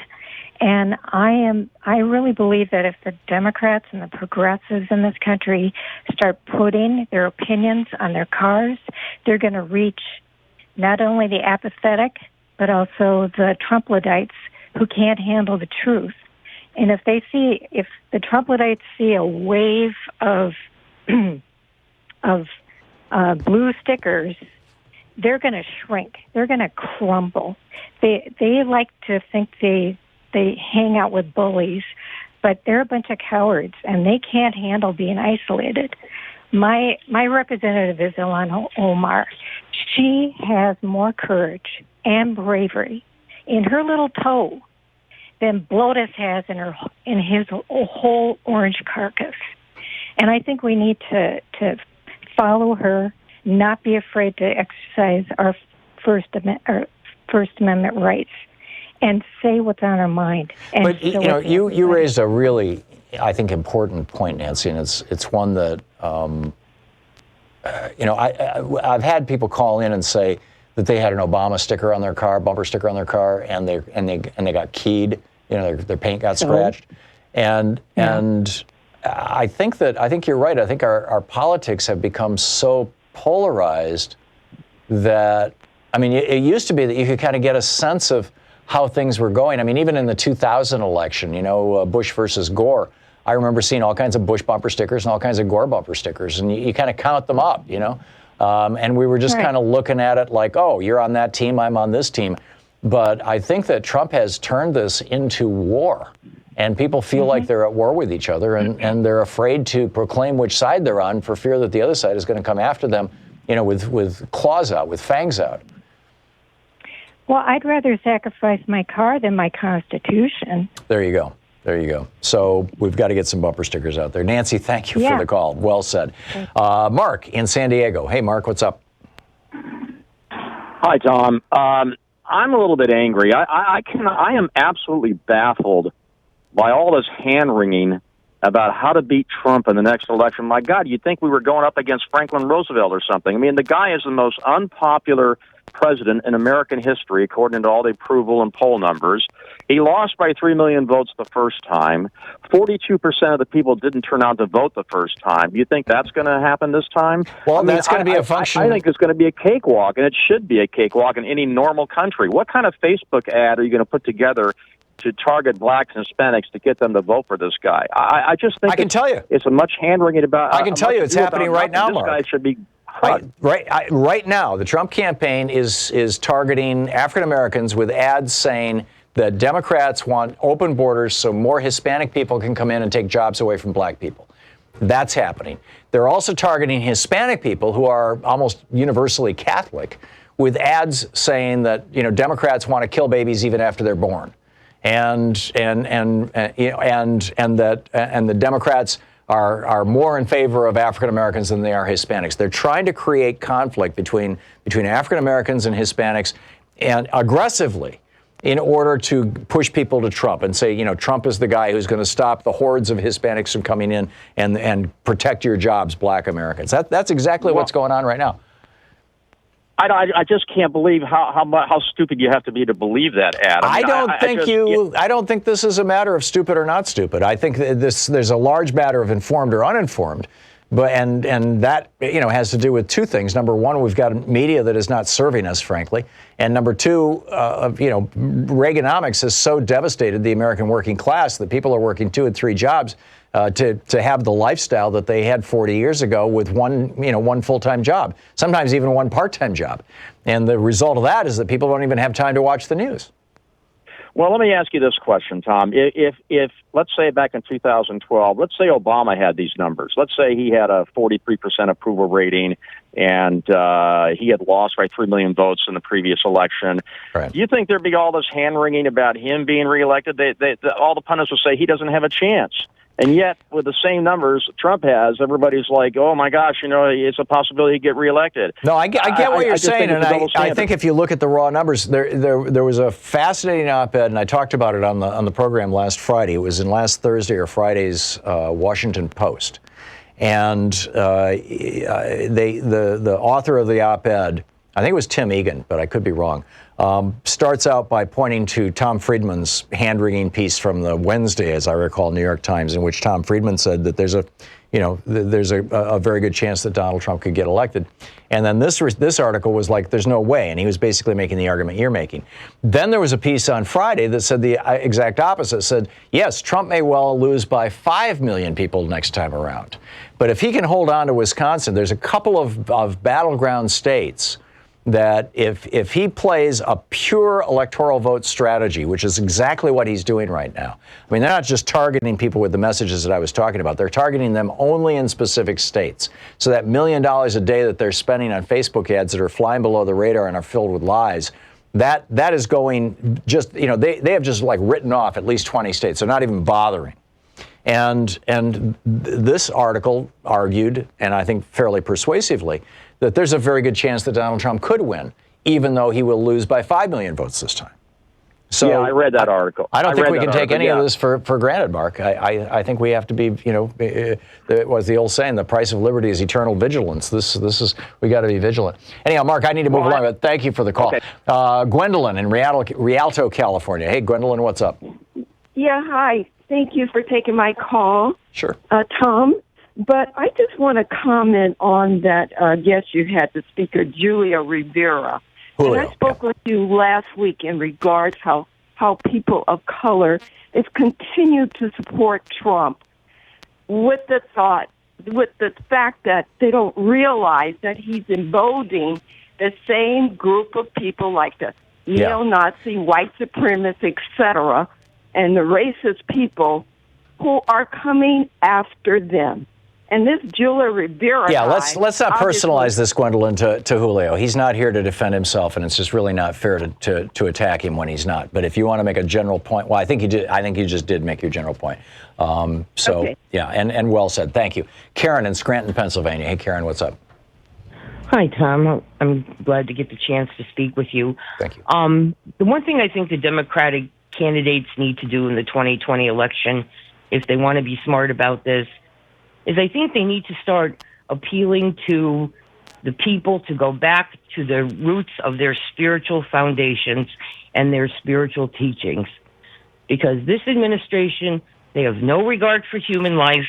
They have no regard for planetary life, no regard for the rule of law, no regard for the Constitution. And it just blows my mind that people who supposedly have good religious upbringing and faith can support him. Yeah, me too. And what really amazes me is how the white evangelical community, the Jerry Falwell Juniors and the all these guys, the Franklin Graham and others, how they've just like bonded themselves to Donald Trump at the hip when he has got to be the most anti-Christian, un-Christian, un-Christ-like, un-Christ-following politician, frankly, beyond just president. That I've ever seen. So I think your point is well made. Karen, thank you for the call. Rob in Monterey, California. Hey, Rob, what's up? Yeah, good morning. So anyway, I wanted to get back on the perceived how come the government isn't going after these right uber nationalist groups or compounds or organizations. I am an American Jew. And I was just wondering, just a quick opinion, is it because of what happened at Ruby Ridge or in Waco where the ATF and the FBI got so much bad press in their handling of the situations that do you think at the DOJ they're a little shy or scared or afraid of proceeding? No, I don't think it's that at all. I think it's a combination of two things. I think number one, you've got the Republican Party being willing to embrace basically Nazis in order to get elected, and number two, the right plays to authoritarianism, and people who are authoritarian followers are drawn to professions like law enforcement. And so you've got a lot of, hardcore right-wing authoritarians in organizations like the FBI and other police agencies. And so, they're less inclined to go after hardcore right-wingers and more inclined to go after left-wingers, frankly. That's my opinion. That's what I think is going on. Rob, I'm out of time. Thanks a lot for the call. Thanks for your opinion. Yeah, good to hear from you. But I really do think that that's what's going on. I think that it's that combination of embracing the right and also having the right as part of the institutional structure itself. It's 45 minutes past the hour. We're going to check in with Talk Media News in just a few minutes. Stick around. You're listening to Thom Hartmann. Visit thomhartmann.com for audio and video archives. We'll be back with Talk Media News in just 4 minutes. Stick around.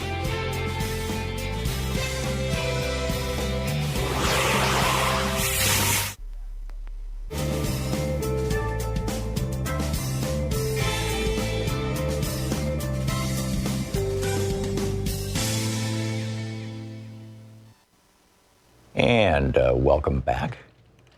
Amma in New York City. Am I saying your name right? Amma? Kind of taken aback. I didn't think I would get on today. Yeah. But I have a few points, and I'll make it simple. And using this is not Black or Brown Friday with a political figure that can rent out for political convenience. It's kind of like the old days, the days of old, when they had so many types of influences, like the Carnegies and the Rockefellers, but we got something out of it. They were philanthropists, but Trump has filled engineering some type of some type of anger, envy in people, and talking about religion, talking about spirituality. We have to we have assessed the situation. We understand that there's something wrong, but hopefully they will have somebody with some intellect and somebody who could, be it man or woman, to run against this whole Republican, pseudo-Republican, pseudo-quack democracy, because we're never going to have democracy unless somebody could accept that we're going down and we're going to go down soon. Yeah, I'm with you, Amma. Thank you very much for the call. Paul in Redding, California. Hey, Paul, your thoughts? Hi, good morning, Tom. I have two things. First is there such a thing as ageism anymore? Sure. Yeah, this is something, as a social construct, it's not as big a deal as racism, but as an economic construct, it's huge. People over 50 are having a real hard time in the workplace. Employers are doing their very best to get people over 50 out of the workplace, particularly because they tend to be more highly paid, because they have more experience and they've been doing the job longer, and replace them with young people who are just entering the workforce, who are willing to work for a whole lot less money. And that's well documented. I'm bringing this up in the context of Bernie Sanders. Nobody pushes back when people say that he's too old. I don't think that, given that Trump is 73 and Bernie's going to be 77, I think, I don't, and you look at Bernie and his mind is sharper than mine. He's just, that guy is just amazing. And Elizabeth Warren is pushing 70. She's in her late 60s, I think. So I think the fact that Donald Trump and Joe Biden is older than Donald Trump. I think the fact that Donald Trump is as old as he is and has been able to do as much damage as he has is causing people to say, I don't care how old my candidate is. I just want them to beat Donald Trump. Can I mention another thing? You got 30 seconds. Sure. So on MSNBC, this woman, Mimi Rocha, says that, in a roundtable, says that Bernie Sanders makes her skin crawl. Yeah. And that he has no value to women. And nobody pushes back against it, like nobody pushes back against this ageism stuff. Yeah, and nobody pushes back. I mean, Chuck Todd is the classic example of this. Never pushing back on, right-wing BS. It's unfortunate, Paul. It really and truly is. But, this is what passes for news media these days. Paul, thanks for the call. We're going to check in with Bob Ney in just a minute with Talk Media News and find out what the latest news in the world is. So stick around. It's the Thom Hartmann Program, your media support group for We the People.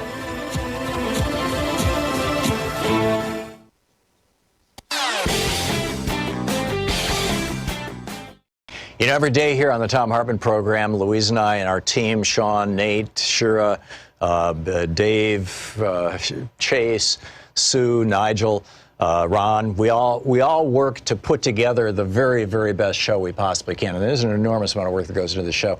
And one of the things that comes out of that is a lot of content, a lot of specific information that we go through and we dig out and, we want to share with you. And Sue puts that into our newsletter every week. And I think you will, if you don't already receive our newsletter, it comes in email every day, about an hour after we're off the air, or maybe a couple hours after we're off the air. And Sue goes through and pulls literally every link to every story that we talked about and puts it into the newsletter. It's free. We don't sell the list or anything. You complete safety and security. There's no charge. There's no nothing. Just, plug in your email address over at thomhartmann.com and you get signed up for the newsletter. It's all fairly obvious. You'll see it on the website. So check it out, thomhartmann.com. Thank you. Want to connect with the show online? You can find the Thom Hartmann Program on Facebook, Twitter, and Instagram.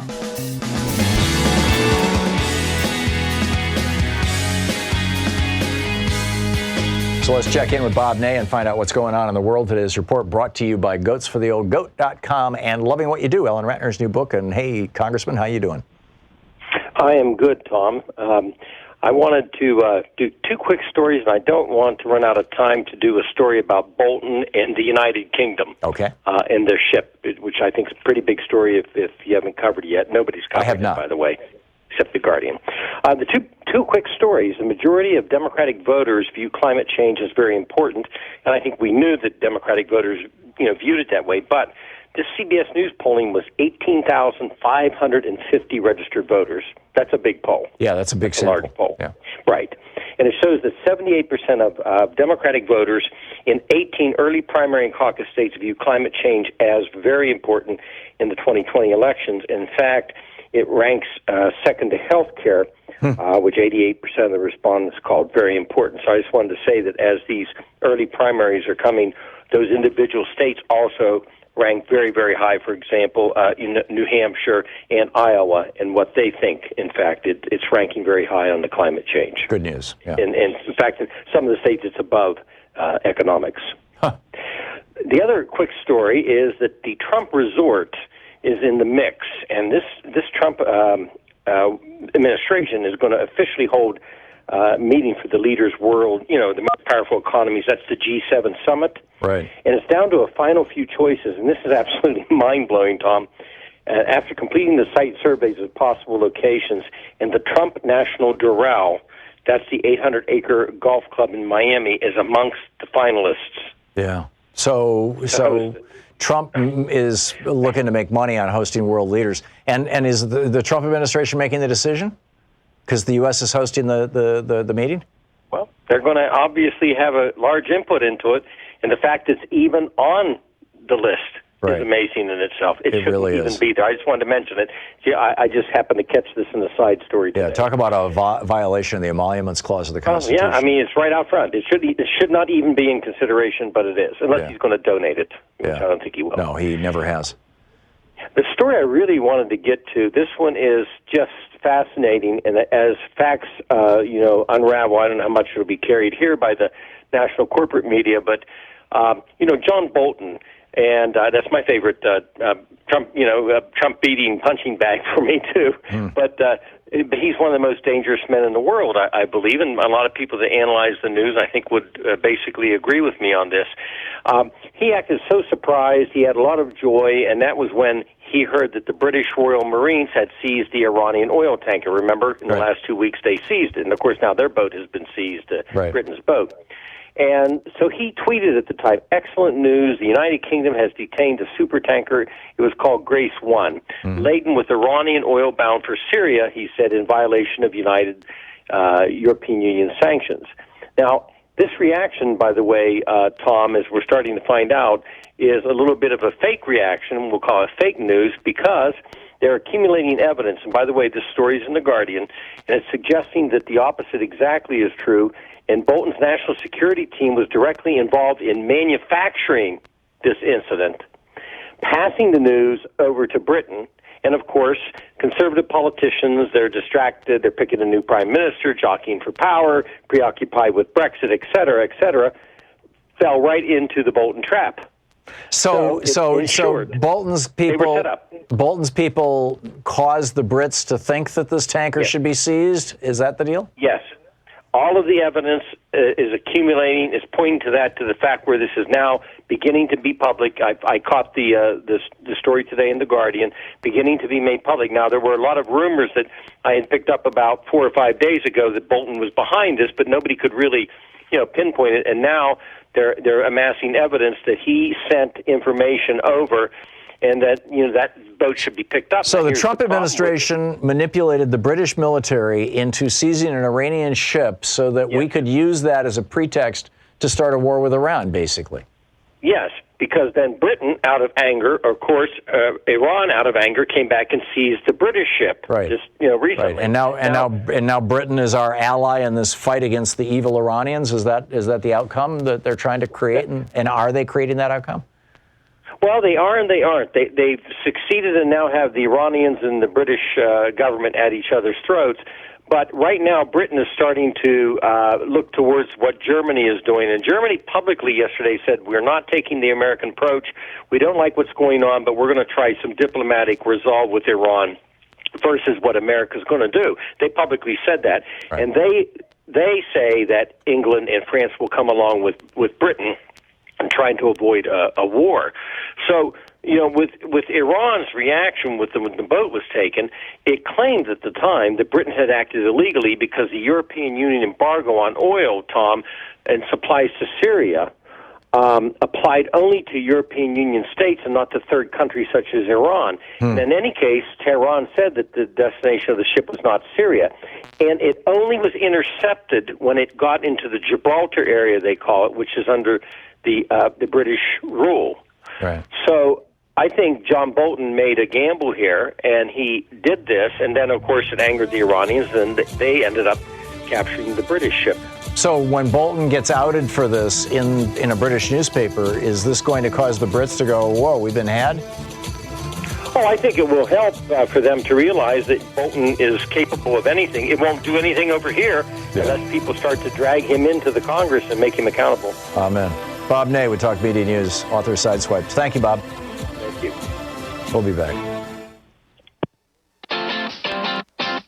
You're listening to Thom Hartmann.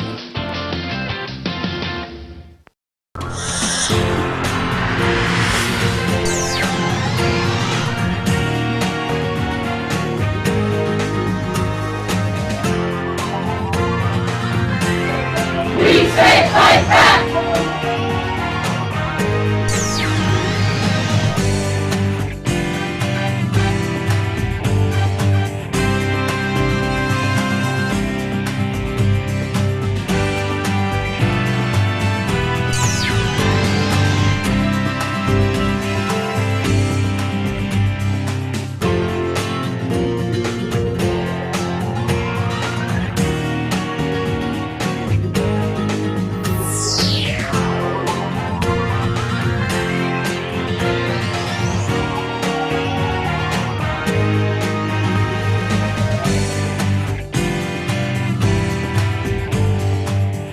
You know, every day here on the Thom Hartmann Program, Louise and I and our team, Sean, Nate, Shira, Dave, Chase, Sue, Nigel, Ron, we all work to put together the very, very best show we possibly can. And there's an enormous amount of work that goes into the show. And one of the things that comes out of that is a lot of content, a lot of specific information that we go through and we dig out and, we want to share with you. And Sue puts that into our newsletter every week. And I think you will, if you don't already receive our newsletter, it comes in email every day, about an hour after we're off the air, or maybe a couple hours after we're off the air. And Sue goes through and pulls literally every link to every story that we talked about and puts it into the newsletter. It's free. We don't sell a list or anything. You complete safety and security. There's no charge. There's no nothing. Just, plug in your email address over at thomhartmann.com. And you get signed up for the newsletter. It's all fairly obvious. You'll see it on the website. So check it out, thomhartmann.com. Thank you. Our book for the book report today.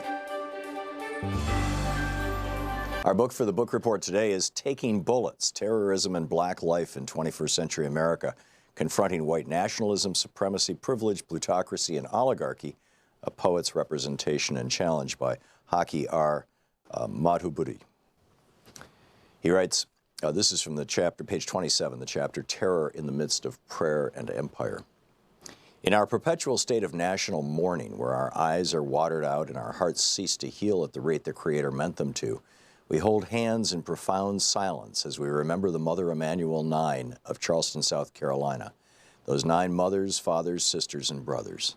Even before burying, before black earth covered their caskets, too many ministers, media pundits, and plain white and black folks downgraded the terror that quickened their deaths of our finest in this land to the mental illness and race hatred, in quotes, of a single young white man. He may have acted alone, but he was not alone in his thinking, encouragement, gathering of arms, warped consciousness, confirmation, or ahistorical views, and yeses from the millions in the nation who proudly wear and display the Confederate flag above their hearts and fly it in all of its traitorous glory over a state capitol and other institutions. Again, we find ourselves at war with history and culture, entertaining another call for a national conversation on race and a president weary of trying to make sense of and comfort the grief-stricken nation with words from the highest office of the land. This was written while Obama was president. These are the facts, not an opinion or the ignorant ranting of compromised preachers and television pundits. A 21-year-old white man, a citizen of South Carolina, walked into the sacred and spiritual home of the Emmanuel African Methodist Episcopal Church of Charleston the historic home of black liberation fighter Denmark Vesey, and fatally killed 9 of its members, including the pastor, during Bible study. This was a pure act of domestic terrorism. A modern-day lynching by a young white nationalist who coolly and calmly assassinated 9 black members of Mother Emanuel. Domestic violence and acts of terrorism are on the rise in the United States, as detailed by Charles Kurzman and Daniel Schanzer in their New York Times op-ed, The Other Threat, where they state that, quote, the main terrorist threat in the United States is not from violent Muslim extremists, but from right-wing extremists, end quote. In their national research, local police agencies across the country identified, quote, the militias, neo-Nazis, and sovereign citizens as the major threat the nation faces in regard to extremism, end quote. All of this is homegrown with international connections. Morris Dees and J. Richard Cohen of the Southern Poverty Law Center also writes in the New York Times article, Racists Without Borders, that, quote, Americans tend to view attacks like the mass murder in Charleston as isolated hate crimes, the work of a deranged racist or a group of zealots lashing out in anger unconnected to a broader movement. This view we can no longer afford to indulge. When, according to survivors, Mr. Roof told the victims at the prayer meeting that black people were, quote, taking over the country, he was expressing sentiments that unite white nationalists from the United States and Canada to Europe, Australia, and New Zealand.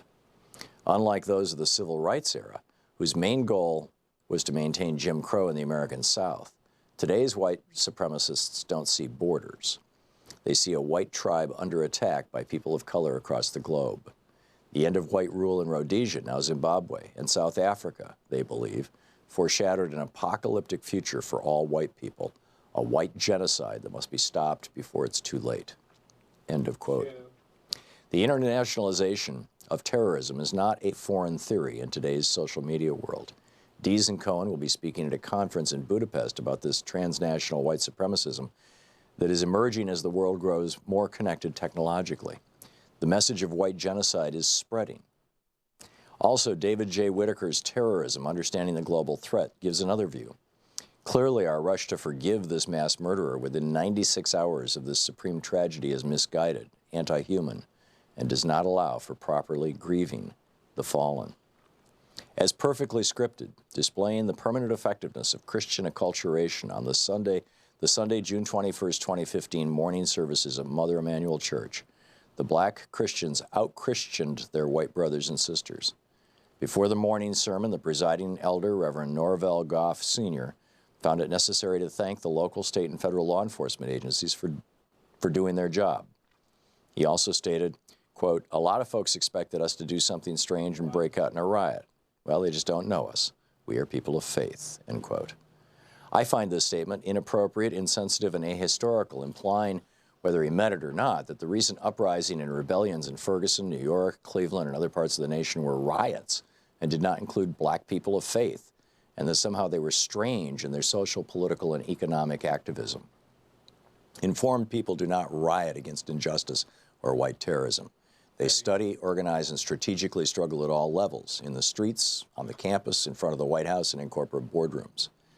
Dylan Roof stated his stated intentions were to start a race war, and informed black leadership understands that we cannot pray this away or appeal to any law enforcement agency that all across the country, including Charleston, has been seriously compromised. To label black reaction to murder, terrorism, deep unemployment, substandard housing, etc., as riot is to blame the victim. The book, Taking Bullets. Want to connect with the show online? You can find the Thom Hartmann Program on Facebook, Twitter, and Instagram.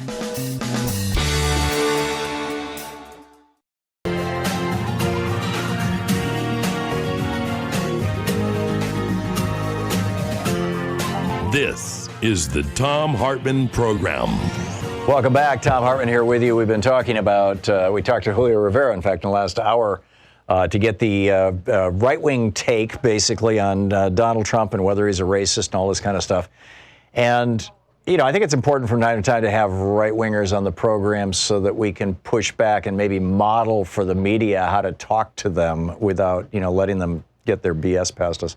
But the question Does fascism work, essentially? Does racism work? I think the answer is fairly obvious that it does. How do you best respond to it, though, is a question that I think is open right now. And on the line with us is Professor Jason Stanley. He's the Jacob Urowski Professor of Philosophy at Yale University, the author of 4 books, including most recently, How Fascism Works, The Politics of Us and Them. We've done a book review of this book. We've played clips of it on the air. His Twitter handle, by the way, is Jason in INTRATOR. And Jason, Professor Stanley, welcome back to the program. You've been here before, have you not? I have twice before. That was my recollection. Thank you. So, in fact, in our previous conversations, we've talked about how the Trump administration is more and more resembling, not only in their actions, classic fascist governments, but in their campaigning, classic fascist campaign strategies. And I don't know if you want to, put an exclamation mark on that, but I'm curious your thoughts on how fascism can be defeated. That is a great question. One thing to keep in mind is that we're not distinct from Europe and Germany in having a fascist past. The United States had a fascist past. The America First movement was a fascist movement. Hold on. Sure. This was in the 1930s, as I recall. The America First movement was a fascist movement. Right.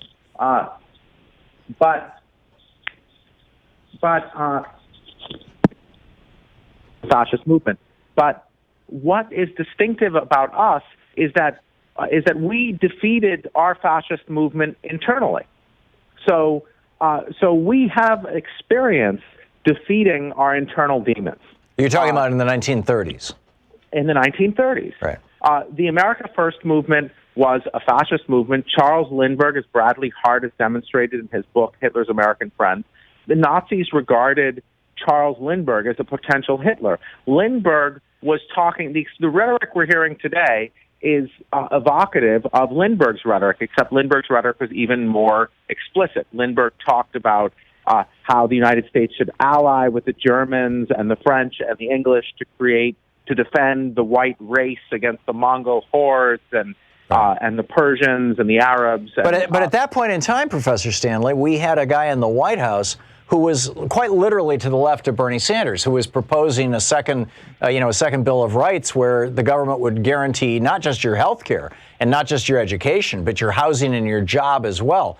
And was outspoken and aggressive and said, yes, they hate me and I welcome their hatred and things like that. Now we've got a guy in the White House who's talking like Lindbergh did. That's right. We have a guy in the White House who's talking like Lindbergh did. On the other hand, FDR was not some sort of racial justice hero. He wasn't. So it's not like he was proposing the Voting Rights Act or the Civil Rights Act. Right. But we still defeated. So right. But you're putting your finger on it in the sense that we face an emergency in that we have someone who has vocabulary very similar to the extreme far right occupying the White House right now, and whether or not it's in his heart, what he's certainly feeding fascist ideology. But we have to remember, when you ask about how to defeat it, we've defeated it before. We're always fighting this in the United States. If you look at the Ku Klux Klan ideology, it is very similar to National Socialist ideology. The idea is that Jews are fomenting a race war to bring Marxism and communism and socialism to the United States, to try to defeat the Christian white ethno-state, bringing in immigrants. So we have that again. Except instead of Jews, it's Muslims or elites. You have a very similar structure right now. Islamophobia looks a lot like the anti-Semitism of the past, where the idea Hitler's we're supposed to focus on solutions, not problems. But right. So one thing to focus on is we've defeated this in the past, and it's part of our American history wrestling with this. Yes, it's a very dramatic situation in that the person fanning its flames occupies the White House.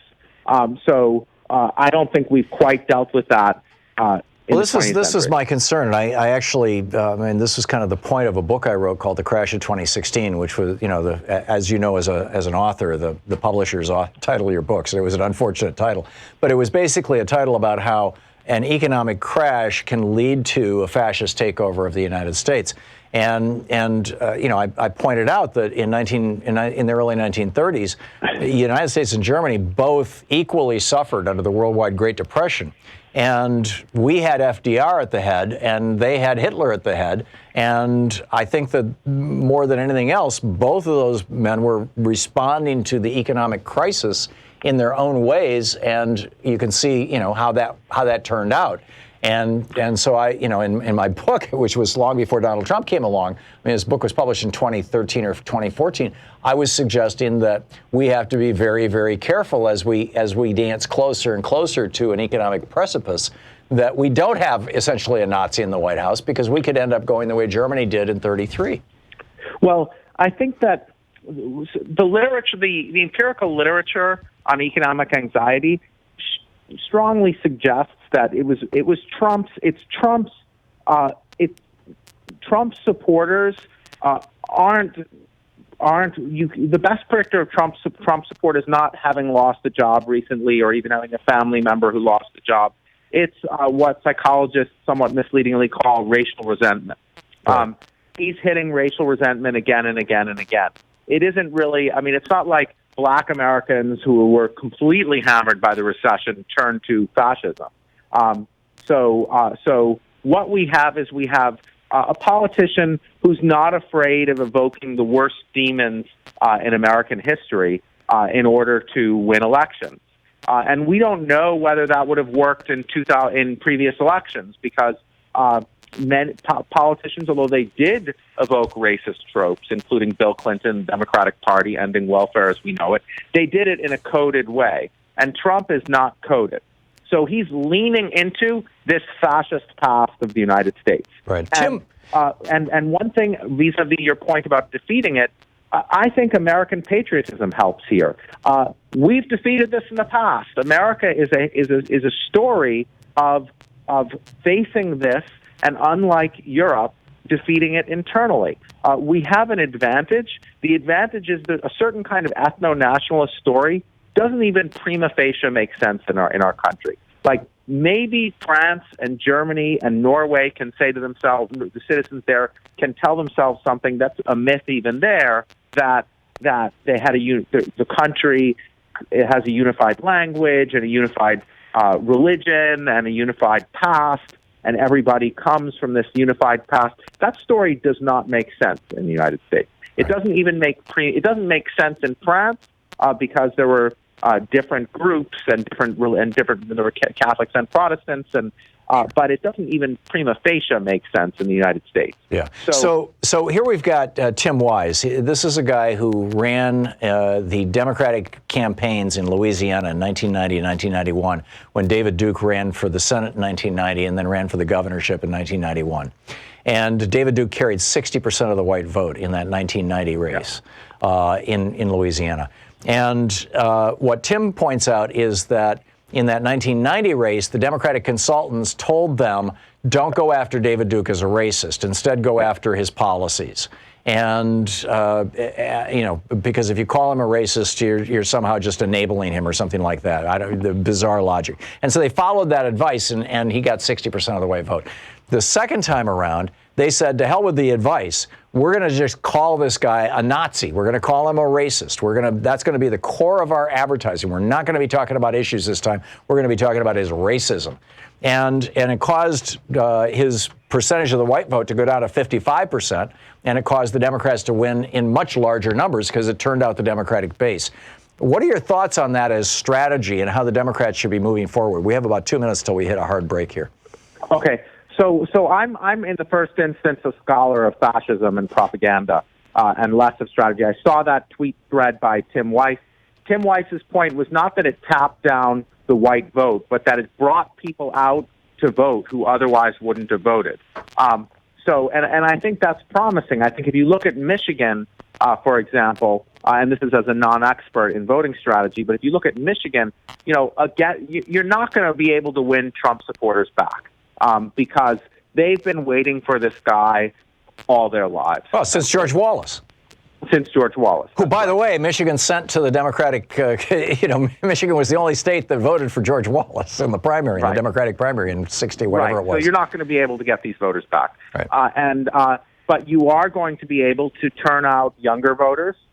You're going to be able to turn out voters turned off who might otherwise have been apathetic. The 2016 election had a lot of people not showing up to the polls because there was effective propaganda, essentially, representing Hillary Clinton as, no different or just as corrupt as the president. So Tim Weiss is suggesting it's a strategy for bringing people out to the polls, and to me, it sounds right. I mean, as a scholar, my job is to just call fascism when I see it, and that's what I'm doing. And you're seeing fascism in the White House right now and in the GOP. I'm seeing it's a continuum, so it's not an all or nothing thing. I'm certainly seeing transitions to fascism. He hasn't passed an enabling act, but stacking the courts, voter suppression. He hasn't overturned democracy, but he's put significant impediments in its way.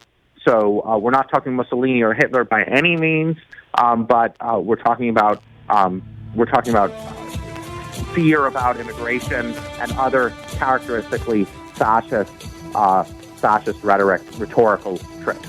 Got it. Professor Jason Stanley, his most recent book, How Fascism Works, the Politics of Us and Them. Professor Stanley, thanks for dropping by. Thank you so much. Always great talking to you. It's fascinating stuff. We'll be back. This is the Thom Hartmann Program. We'll be back. Alyssa Rabinovich, who has an amazing story about flowers, is going to be with us in about 4 minutes. Stick around.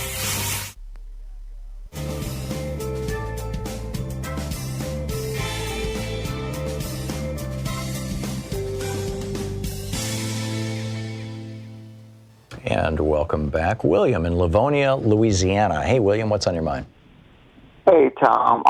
Nobody can separate us if we don't allow them. I mean, I've been a full gospel Christian for a while, and I go get my hair cut at the at a Muslim establishment, and I have left the full gospel churches and just visiting the Black Baptist churches around me, and it's been a beautiful thing. I mean, they always come and bring me a plate of food or something, and I always just they're glad to see me, and I'm glad to see them.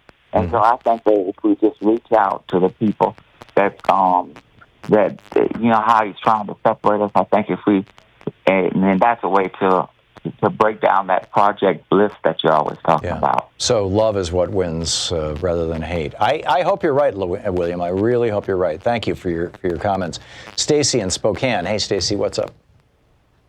Hello. Hi, you're on the air. Can you hear me? Just fine. Okay. Well, basically, I'm really I just want to let you know, thank you for educating so many people, and including me.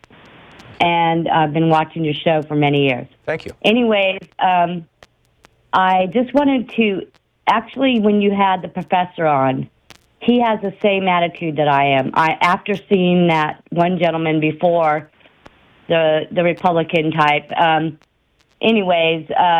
25%, okay, so I do the math. 25% of his base is racist. And I know last time it was a fluke that he won with the electoral vote, but I don't think that's going to happen. I think too many people are aware. All I know is I have a lot of friends, and 75% of them say no way to Trump. And I just think that we need to realize that this time around we're very awake. And the children, actually the young people are the future, and they are very open-minded, and they're way different. We're not going to, this is scary what's happening, but not... but we still have a situation where about half of them aren't even registered to vote. Well, that's not true, because I just signed up a bunch of them. I don't know where they're getting their information, But I think it's a lie. I think it's smoke and mirrors. Yeah. And I think that by time, the primary happens, there's going to be a huge voting thing, just like in 2018. They surprised them then. It's going to be two times that. No, but how do you deal with? I mean, And in Georgia, Brian Kemp kicked 1 million people off the voting rolls. Georgia's Georgia. That's one state. And well, the same thing happened in Michigan. The same thing 2018 happened in Wisconsin. The same thing happened in Ohio. The same thing happened in Indiana. Every one of those states kicked several 100,000 people off their voting rolls. Yeah, correct. But in 2018, we caught things, and we did re-elections.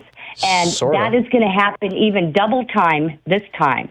I'm just saying that we're at a new era right now. Trump is at one end. I'm just saying the people are not racist. Most people are not racist. And Trump is pulling a card that is really old, and it's not for our time. This is 2020 coming up. Yeah. People are not that stupid. And you know what? Believe it or not, yes, there are a few people that watch that guy, but most people can't even leave the TV on. Stacey, I hope you're right. I mean, because, there were a lot of us who were saying the exact same thing in 2016. I hope you're right. I'm just very concerned you might be wrong. We'll see. Every day here on the Thom Hartmann Program, Louise and I and our team, Sean, Nate, Shira, Dave, Chase, Sue, Nigel, Ron, we all work to put together the very, very best show we possibly can. And there's an enormous amount of work that goes into the show.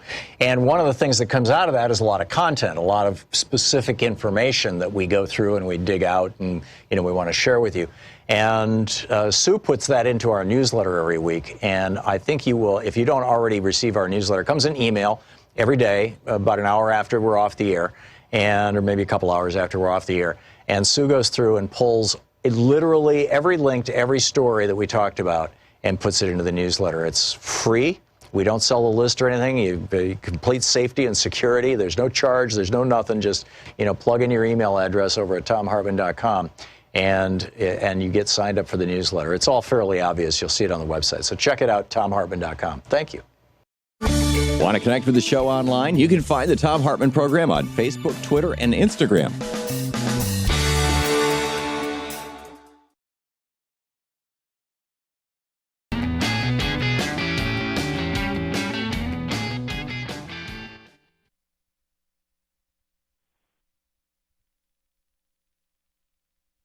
DC and Galleria Florist in Falls Church, Virginia. GalleriaFlorist.biz is the website. And Alyssa, I hope I'm saying your name right. Welcome to the program. Correct me if I'm wrong. Yes, it's Alyssa. Thanks for having me. Thanks for joining us. I read this story about what your response to the attacks on Alexandria Ocasio-Cortez and Ayanna Pressley and Ilhan Omar and Rashida Tlaib, and I was just so blown away. I wanted to get you on the air and number one, say thank you, and number two, I think what you do is inspiring. I think maybe it means inspire other people to do this kind of thing. So tell us about it. Well, I just found myself to be in a pretty unique situation here. I think that being an owner of a flower shop, I get to communicate to people with people in flowers. And so we have a lot of people calling in who are sending flowers to a lot of people in Congress. And I just thought, why don't I do it? I want to support these women. I feel, bad for them that they're essentially being bullied by the president. How silly is that to say? But that's the reality. And I just wanted to show my support and send them a little bit of positivity, because I'm sure that they get bombarded with a lot of negativity throughout their day, and it's hard to not focus on that with our current political climate. So this was just a little bit of, happiness and sunshine to send their way. And we're constantly, sending letters to our congressmen and our representatives about what we need and what we want and our concerns. But how often do we really send thanks? Yeah. So this is just and you yourself, I understand, are an immigrant. Yes. I moved here in 1990 with my family on a refugee program. I am Russian. I was born in Uzbekistan when it was the former Soviet Union. And I am a U.S. citizen. I have been for a very long time. And, I moved around the country quite a bit, and when I moved here to the Falls Church area and became a small business owner, I was really welcomed into the community with open arms, and I was just so grateful and felt so privileged and lucky to be here. And just like I would send any member of my community, gratitude and thanks with a bouquet of flowers, I thought, these women are a part of my community. D.C., it's really small. They're 15 minutes away from me. I drove there myself and hand-delivered the flowers. Like, that's how easy it is to just make a nice gesture. So I just want to give you a tip of the hat to you, and I'm assuming if anybody wants to order flowers for these people, they could also contact you through GalleriaFlorist.biz. Do I have that right? Yes, that's correct. Galleria, Galleria Florist, Florist.biz is the website. Alyssa Rabinovich, thanks so much for dropping by today. Thank you. Have a great day. Thanks, you too. Great talking with you. You're listening to the Thom Hartmann Program. Call 202-808-9925. We'll be back with more of the news of the day and your calls right after this. It's 28 minutes past the hour on the Thom Hartmann Program. Talk media for the rest of us.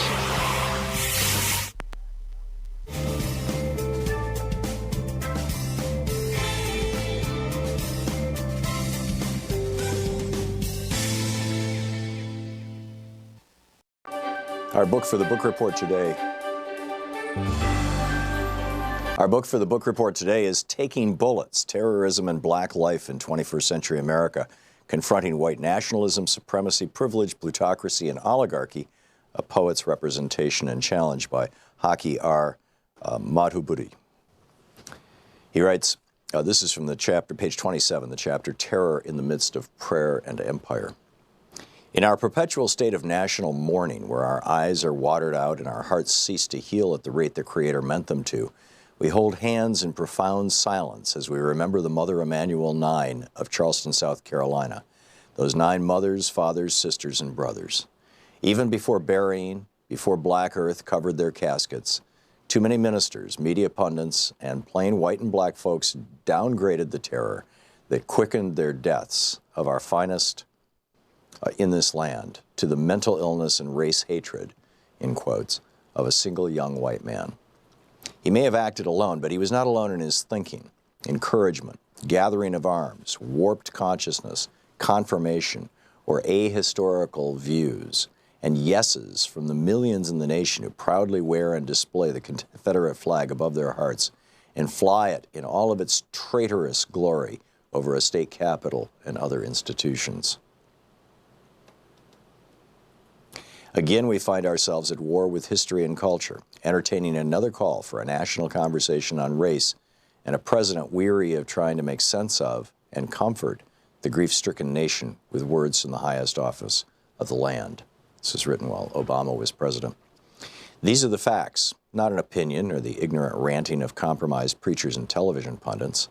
A 21-year-old white man, a citizen of South Carolina, walked into the sacred and spiritual home of the Emmanuel African Methodist Episcopal Church of Charleston, the historic home of black liberation fighter Denmark Vesey, and fatally killed 9 of its members, including the pastor, during Bible study. This was a pure act of domestic terrorism.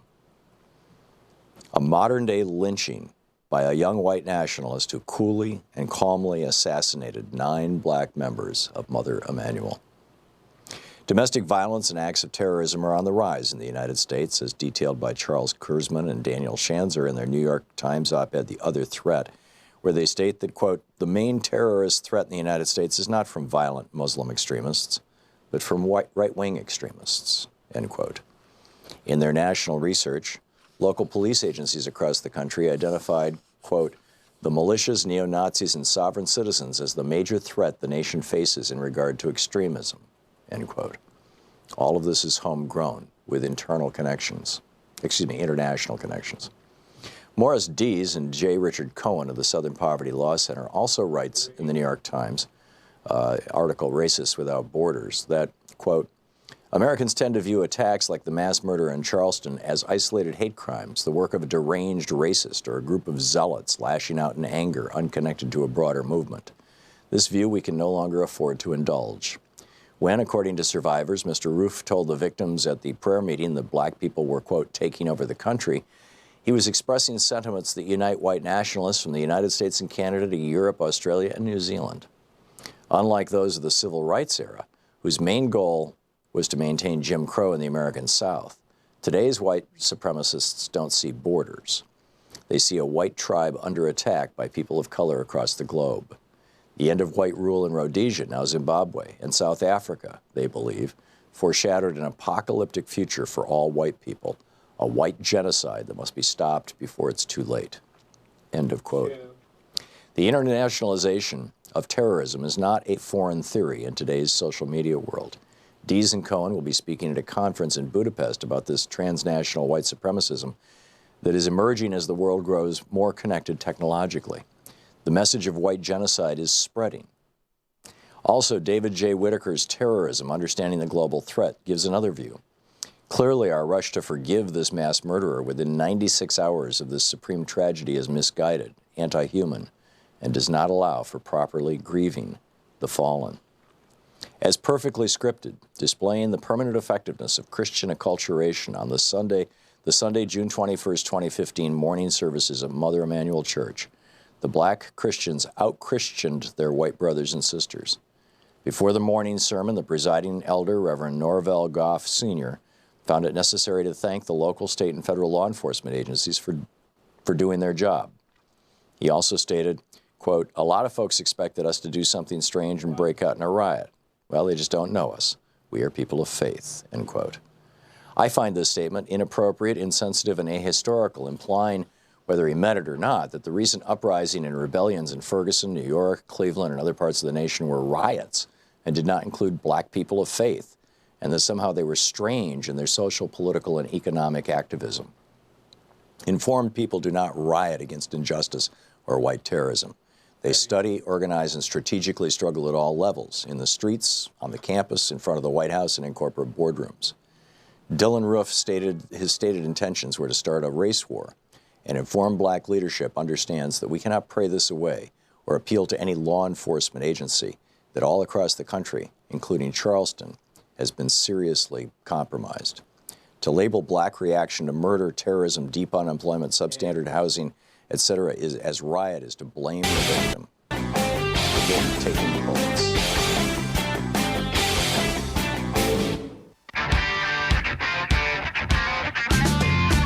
And welcome back. Thom Hartmann here with you, talking about what's an electoral strategy. Oh, this is amazing. From the Democratic War Room, and then I'll pick up your phone calls. On the Sunday shows this weekend, they had a whole bunch of Trump administration officials on. Mike Pence said Trump, quote, might make an effort, end quote, to speak out against racist chants. Mercedes Schlapp pointed to the fact that Trump's policies have focused on the minority community, right? I mean, this is his press person. And he's a compassionate man whose policies have focused on the minority community. Yes, they're putting them in cages. And Stephen Miller, who was the guy who's the architect of a lot of these Trump policies, he claimed that Trump made that clear that he doesn't condone his racist supporters chanting, "Send her back." Apparently there's more and more reports that this chant was rehearsed before the rally really started. And then you got, Republicans, Kevin McCarthy saying, oh, it's really about socialism versus freedom, and Mike Kelly of Pennsylvania. I mean, these guys just twisting themselves in knots. 59% of Americans said disagree with what Trump said, including 44% who strongly disagree. So we'll see where this goes. But boy, we live in interesting times, as they say. Michael in Bangor, Maine. Hey, Michael, what's on your mind? Tom, thanks for not saying banger. You're welcome. Long-time listener to your show. I am sort of your classic 18th century liberal. I know there's a lot of confusion these days between 21st century liberals and 18. But anyway, I was listening intently to your conversation with the professor about fascism. And one of the things that sort of disturbs me, and I listen to Progress a lot, is that there's a conflation between people who are white in the United States as being fascist, but then there is no conflation between socialism being just as totalitarian, at least in terms of what's happened in historical times. And I just wish I could see a little bit more discussion instead of sort of mirroring or just focusing on whites and racism, which is obviously a problem. I'm not demeaning it or at all or playing it down. Diminishing it, yeah. But there are other types of isms that are happening on the left, in the center. Michael, let me be very clear about something. The government of the Soviet Union, as reinvented by Lenin and then Stalin, they called themselves socialist. They called themselves communist. I frankly don't think they were either one. I don't think Marx would have recognized it. It was a right-wing totalitarian government. It used violence and the threat of violence against its own people in order to keep people in line. And you can, and to a substantial extent, that has also been true in a number of other countries that are, quote, socialist. You could make that same charge against Castro in Cuba, particularly in the early days, and you can make that same charge, and I think Cuba is actually, transforming itself into more of a democratic socialist country, but, that's a whole other conversation. And Hugo Chavez and Maduro in Venezuela. Nobody, literally nobody, not one single Democratic politician in the United States, even so-called far-left Bernie Sanders, who's not as far-left as Franklin Roosevelt, who proposed that housing and a job should be considered a right in the United States, just like education and health care. He wanted all four of those things to be considered rights that would be provided by the government, lacking, the ability of capitalism to provide those things. Even Bernie doesn't go that far. There is not a single Democratic politician in America who is advocating the kind of socialism and communism that we saw back then. Democratic socialism is what you have in Canada. Democratic socialism is what you have in all of the European countries. That's what they call it there. And that is where you have a strong social safety net, where the government provides health care at the very least and education, essentially for free. Obviously, nothing's for free. We all pay for it with our taxes, but provides it at a lower cost than the so-called free market would, than capitalism would, because there's nobody skimming money off the top, and also encourages competition and capitalism. And that is what the Democrats are proposing. So it seems to me, Michael, that you're bringing up something that's a complete straw man argument. No, I'm not trying to bring up a straw man argument, because the problem is it's not all. I disagree with you, by the way. Name one Democrat who has ever said that they want the United States to be like the Soviet Union. Well, why would they say that? That would be self-defeating. They would say that if they believed that. You're asserting that there are Democrats who want the United States to be like the Soviet Union or Cuba. I'm saying name one. Okay, Jill Stein. Jill Stein is not a Democrat. She's the head of the Green Party. But that's not my point. My point is that there are people who are... And she's not elected. She's never been elected to anything. I understand, but there are people on the left who are... And I don't think Jill Stein is calling for America to be like the Soviet Union. I heard her saying that. Well, I'm not here to defend Jill Stein, but I'm saying, Michael, that I realize that the message that you're getting on right-wing hate radio and on Fox News, and out of Trump's mouth, that the message you're getting is that Democrats want to embrace a Soviet-style state, and you're getting that from the Koch brothers, from Freedom Works around health care. And in fact, that was the message they were. I don't listen to them. When they were pumping the Tea Party back in the day and paying having these $300,000 buses take poor confused boomers around to say, get your government hands off my damn Medicare. They were basically saying this is Soviet-style socialism, and it's a lie. It's just a simple lie. There are no Democrats who are proposing anything even remotely close to Soviet-style socialism. In their most radical proposals, they're proposing things that Canada already has, which is education that you can easily pay for, and health care that's covered. Where we're all in a giant pool with health care, so it can be provided at a low cost and high quality.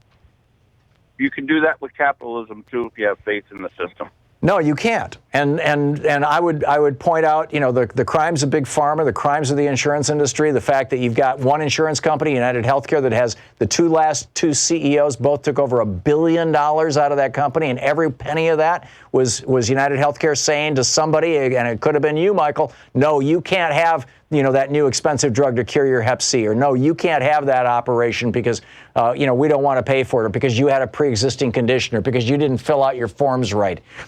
You and I both know that capitalism, when it's applied to things that are the public good, tends to basically extract money from the public, which is what capitalism does. I mean, that's its job, and it's fine if it's making blue jeans or computers.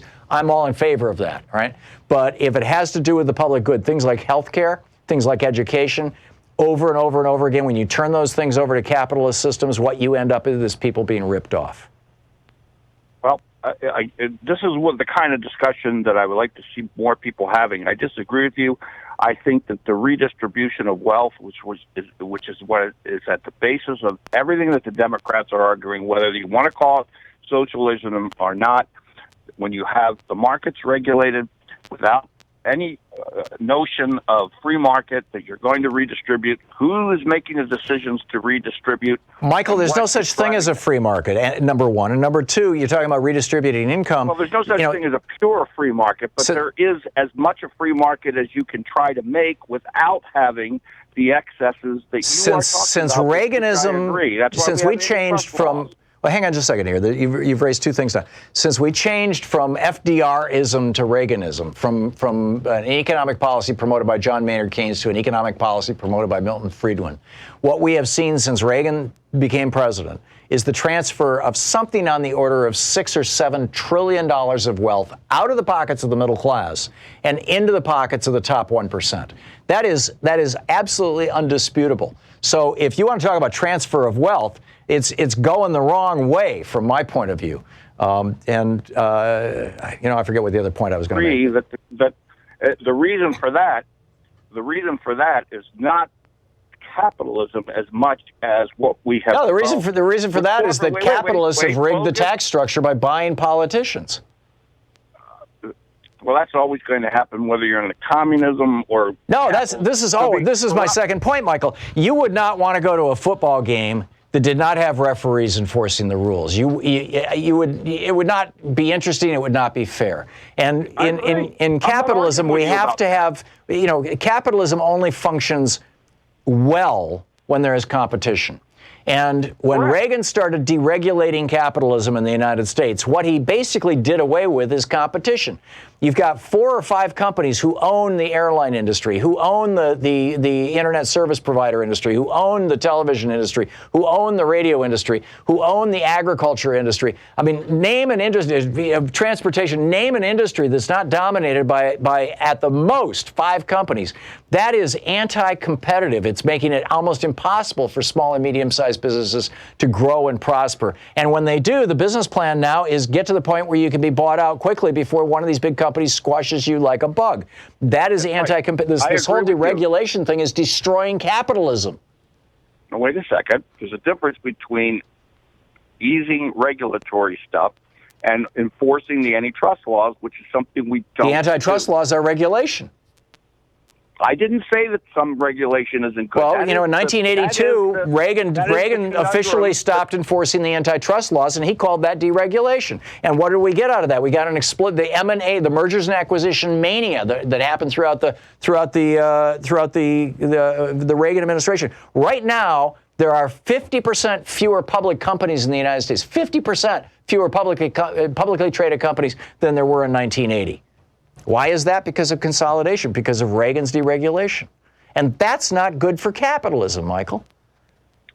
The bottom line is I agree with you about putting together as much competition, free market as we can, regulated by good common sense. No, it's regulated by government. You can't have capitalism without government creating the framework, just like you can't have a football game without the NFL saying, here's the rules. Well, I understand, but there are Democrats too. Tom, the problem isn't that you're not identifying problems. The problem, from my point of view, is that it's always the right that's the problem. It's not the corporatist like Hillary Clinton. If you went after her like you went after the people on the right, we might have some semblance of commonality. There are corporatists, Michael, I'll give you. There are corporatists in both parties. But your party, the Republican Party, is entirely corporatist, and the Democratic Party is only about half corporatist. That's all right. Well, even Jason Amash. I mean, or Justin Amash. Well, he's not a Republican. He's a libertarian. By the way, I'm not a Republican. I'm an independent. Okay. I got tired of the Republican Party. Yeah. Okay. But my point is that corporatism, yes, is destroying the United States and is destroying capitalism and is rewriting the rules, and a lot of it can be traced back to the Supreme Court's 1976 Buckley versus Vallejo decision that formed the basis of Citizens United. And that's something where perhaps you and I agree.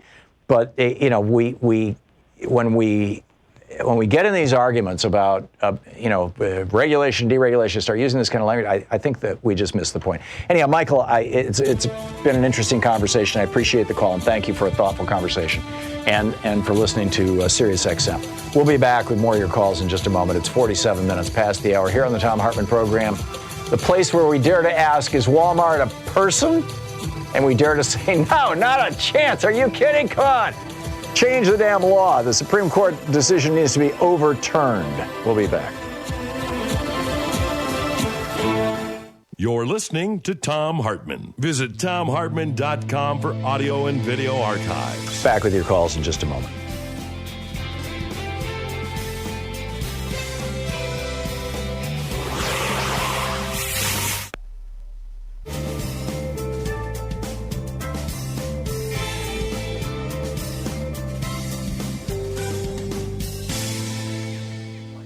And welcome back. David in White Plains, New York. Hey, David, you want to talk about Voltaire?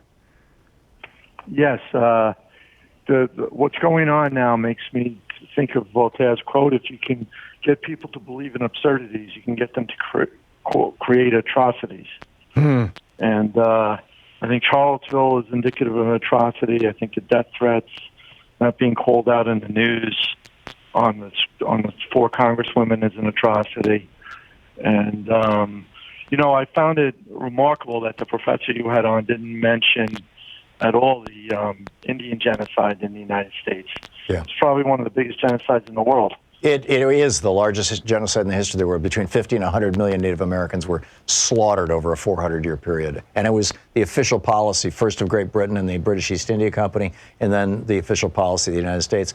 The president who was most aggressive about this was Andrew Jackson. His nickname was the Indian Killer, and his picture is the one that Trump chose to hang in the Oval Office. Sure. And, the Trail of Tears and all that. Yep. That was Andrew Jackson. In India, couldn't find it on Google, but I remember an Indian superintendent saying that we don't fight Indians because they're Indians. We fight them because they're socialists. Jeez. I don't even know what to do with that one. But yeah. Okay. Thank you very much for the call, David. Maverick in Edmonds, Washington. Hey, Maverick, what's up? Thom Hartmann, nice to talk with you again, and I got to say thank you so much for taking the extra minute to shake my hand at the end of your book tour at the Town Hall, Seattle. You're welcome. It might have been just another handshake to you, but it meant a lot to me, Tom. I'll never forget it. So what's up? I wanted to really quickly tell a little story about racism and a concept. I was 7 years old in 1972, living on the south side of Chicago in a very divided neighborhood, and I had a little boy over that was playing in my sandbox with me. I was a little red-haired kid, and this was a little black kid, and we were playing in my sandbox, and my next-door neighbor came over into the yard and screamed the most horrible things at this child, and he ran home crying, and I never saw him again. Oh, my. And it absolutely horrified me. I was 7 years old, maybe 6. I didn't really know how to interpret it, but it made me feel really ugly. I'm getting all choked up thinking about it right now. Anyway, fast forward to about 30 years, I'm taking an anthropology course in college, and there was a teacher that told me that there's only one race. It's us. And I thought, well, that was an interesting concept. So I've been substituting the words bigotry and prejudice for race whenever it fits into conversation. And I'm kind of anti-use of the word race because to me, it perpetuates a concept that may not exist, and certainly it's a social construct, Maverick. But it's a social construct that is so real and so deep and so foundational to even the creation of this country that we can't make it go away by refusing to acknowledge it. That actually helps out a lot. Those calling it a social construct. That's what it is. Race is not a scientific thing. It's a social construct. That gives me some clarity there. Thanks. Yeah. I You're appreciate welcome. that, Tom. Thanks a lot for the call, Maverick. Good talking to you. Have a great day. Yeah, thank you, and it was nice meeting you in Seattle. Thanks for dropping by. We'll be back with more of your calls in just a moment. It's what time is it? 8 minutes before the hour. Stick around. We'll be right back.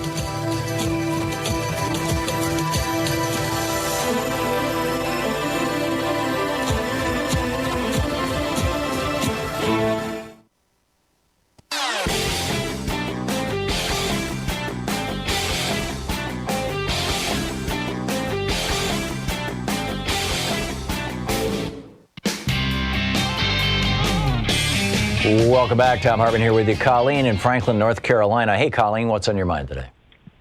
Oh, there's just so much on my mind, Tom. And pick one, please. I just want to tell you. Pick one. I guess the racism in Donald Trump. 40 years we've heard it. Yeah. We've heard him get away with everything, and he continues to do it. And he's such a master with the narrative. Mm-hmm. And we've got to take control.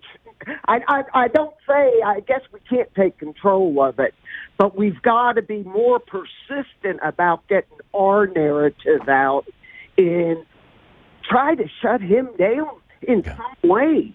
Yeah. I mean, he's completely held the narrative, and like they say, he got so many millions of dollars worth of free publicity the last time. Yeah, and billions. all I want to say, besides the 3 generations of racism that we know of in his family, starting with his father, Mr. Trump, and Junior.